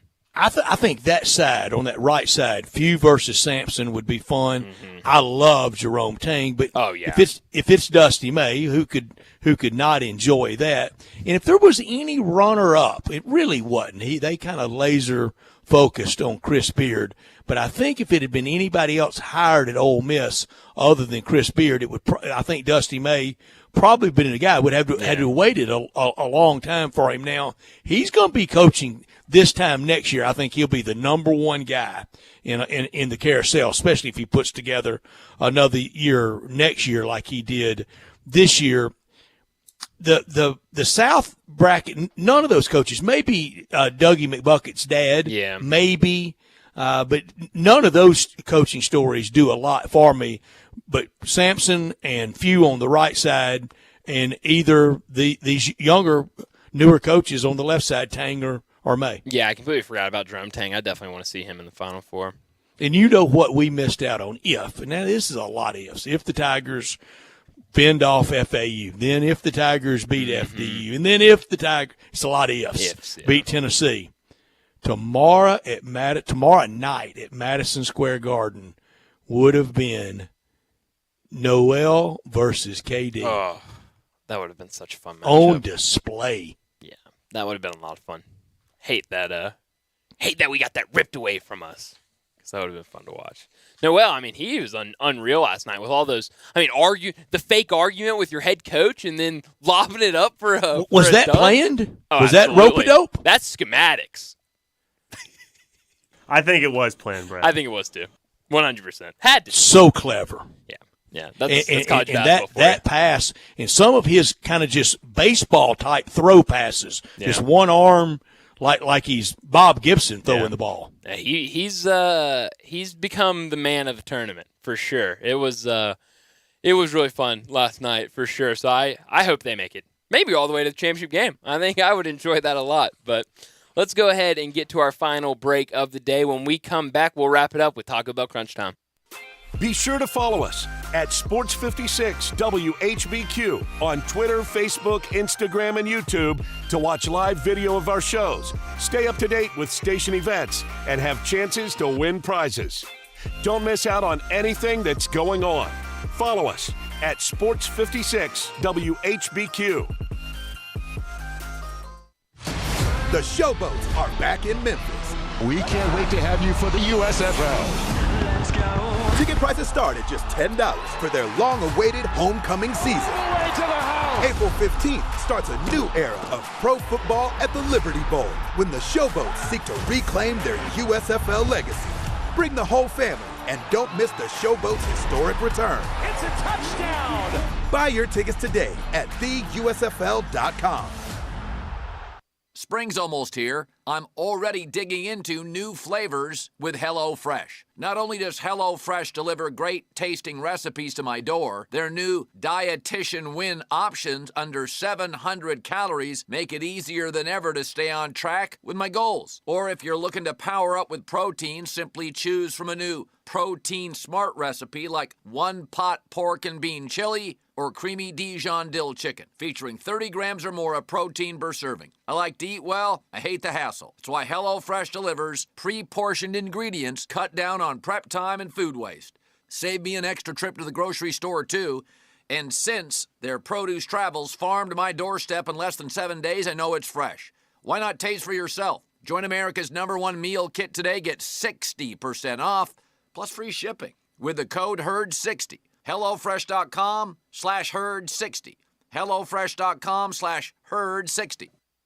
All 650 acquisition fee, 30,000 miles, 20 cents excess mileage. Sold P7866 988, MSRP 22,945, K5 PG 200 MSRP 26,455, Sportage PG 107,225, MSRP 29,790. Includes all rebates and incentives. Must finance 200. Excludes tax title and license with approved credit. See dealer for complete details. Offer valid through 3/31/2023. Dealer stock only. Warranties limited. Powertrain warranty. See Kia.com or retailer for details. Hey, Jeff Allen, you ready to give Memphis your best deals at Gossett Kia South Mount Moriah? That's what I always do, Randy. How about a 2023 Kia Soul LX, only $333 a month and $27.99 due at signing. Looking for luxury? 2023 Kia K5 LXS, $362 a month or $31.99 due at signing. Both 36-month lease. Or how about the 2023 Kia Sportage LX all-wheel drive? We got it at $381 per month, 36-month lease, and $34.99 due at signing. And don't forget Kia's 10-year, 100,000-mile powertrain limited warranty. And Jeff, what if I don't see exactly what I want? I'll order it for you, Randy, so whether you live in Horn Lake, South Haven, Olive Branch, or Memphis, you'll be happy at Gossett Kia on Mount Moriah. Online, KiaMountMoriah.com. The tournament is heating up, and there's no better place to get in on the action than FanDuel, America's #1 sports book. That's because right now, FanDuel is giving new customers a no-sweat first bet up to $1,000. That's up to $1,000 back in bonus bets if your first bet doesn't win. Just go to FanDuel.com/win and sign up today to claim your no-sweat first bet. Then you can wager on everything from the point spreads to which team will be cutting down the net. All on an app that's safe, secure, and super easy to use. So don't miss your shot at a no-sweat first bet up to $1,000 when you join FanDuel today. Just go to FanDuel.com/win to sign up with FanDuel.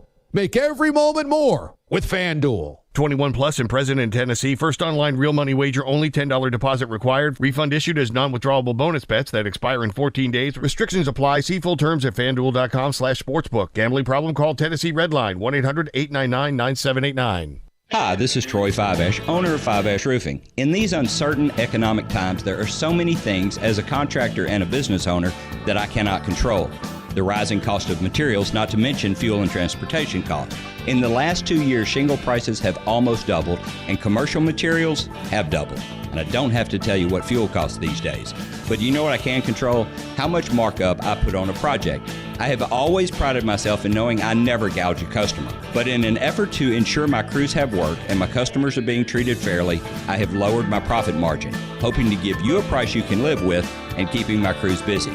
So if you need a roof or gutters, please give us a call. Fiveash Roofing, fair, honest, and ethical. Fiveash Roofing, a proud sponsor of Tiger Athletics and a member of the Tigers home team. 367-0050 or MemphisRoofer.com. 367-0050 or MemphisRoofer.com. Fiveash Roofing, it's what we do. We're here for you. Now back to Sports Time on Sports 56 and 98.5 FM. This hour is brought to you by DeSoto Auto Sales. Here are your hosts, Brett Stats Norsworthy and Bryant Dacus.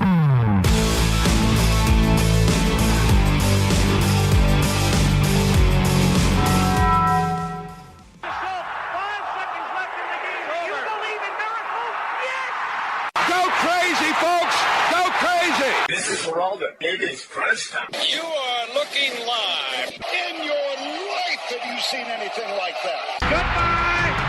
Hello, Haskins. It's obviously crunch time. Hammer, nail, coffin. This baby is over. The double steak grilled cheese burrito. So good. Double the steak with nacho cheese sauce, seasoned rice, red strips, sour cream, and the 3-cheese blend wrapped inside a warm flour tortilla, with even more 3-cheese blend grilled on the top. The double steak grilled cheese burrito, it hits the spot now at Taco Bell. And at Taco Bell, when they say they are feeding people's lives with unexpected good, they mean it. Bowl food you can't get anywhere else. What I learned today, we talked about it yesterday, but the NBA has officially fined Luka Doncic $35,000 for, quote, paper. Directing an inappropriate and unprofessional gesture toward a game official. You're right, Brett. It's just paper, in the wise words of Dylan Brooks. I guess they've done something. If $250,000, almost $300,000 for Dylan is just paper, what is $35,000? Good question. A bitty piece of paper? Small, yeah, exactly. Smaller paper. Small piece of No, that needed a game. That needed a heavier response. Still waiting on something from Mark Cuban.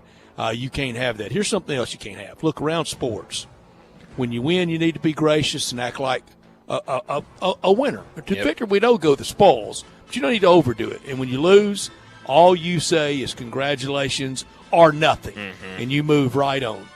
We hadn't belabored it. I don't think we've even referenced the Tiger handshake incident last night. I think the courts it will play out obviously in the courts. We'll let them determine it. We'll talk about it when it's at resolution. But also around sports, we need to be gracious on both sides. In defeat, no excuses. No, we was robbed. No ifs, buts, maybe, should, could, probably, almost. That's all the language of the defeated.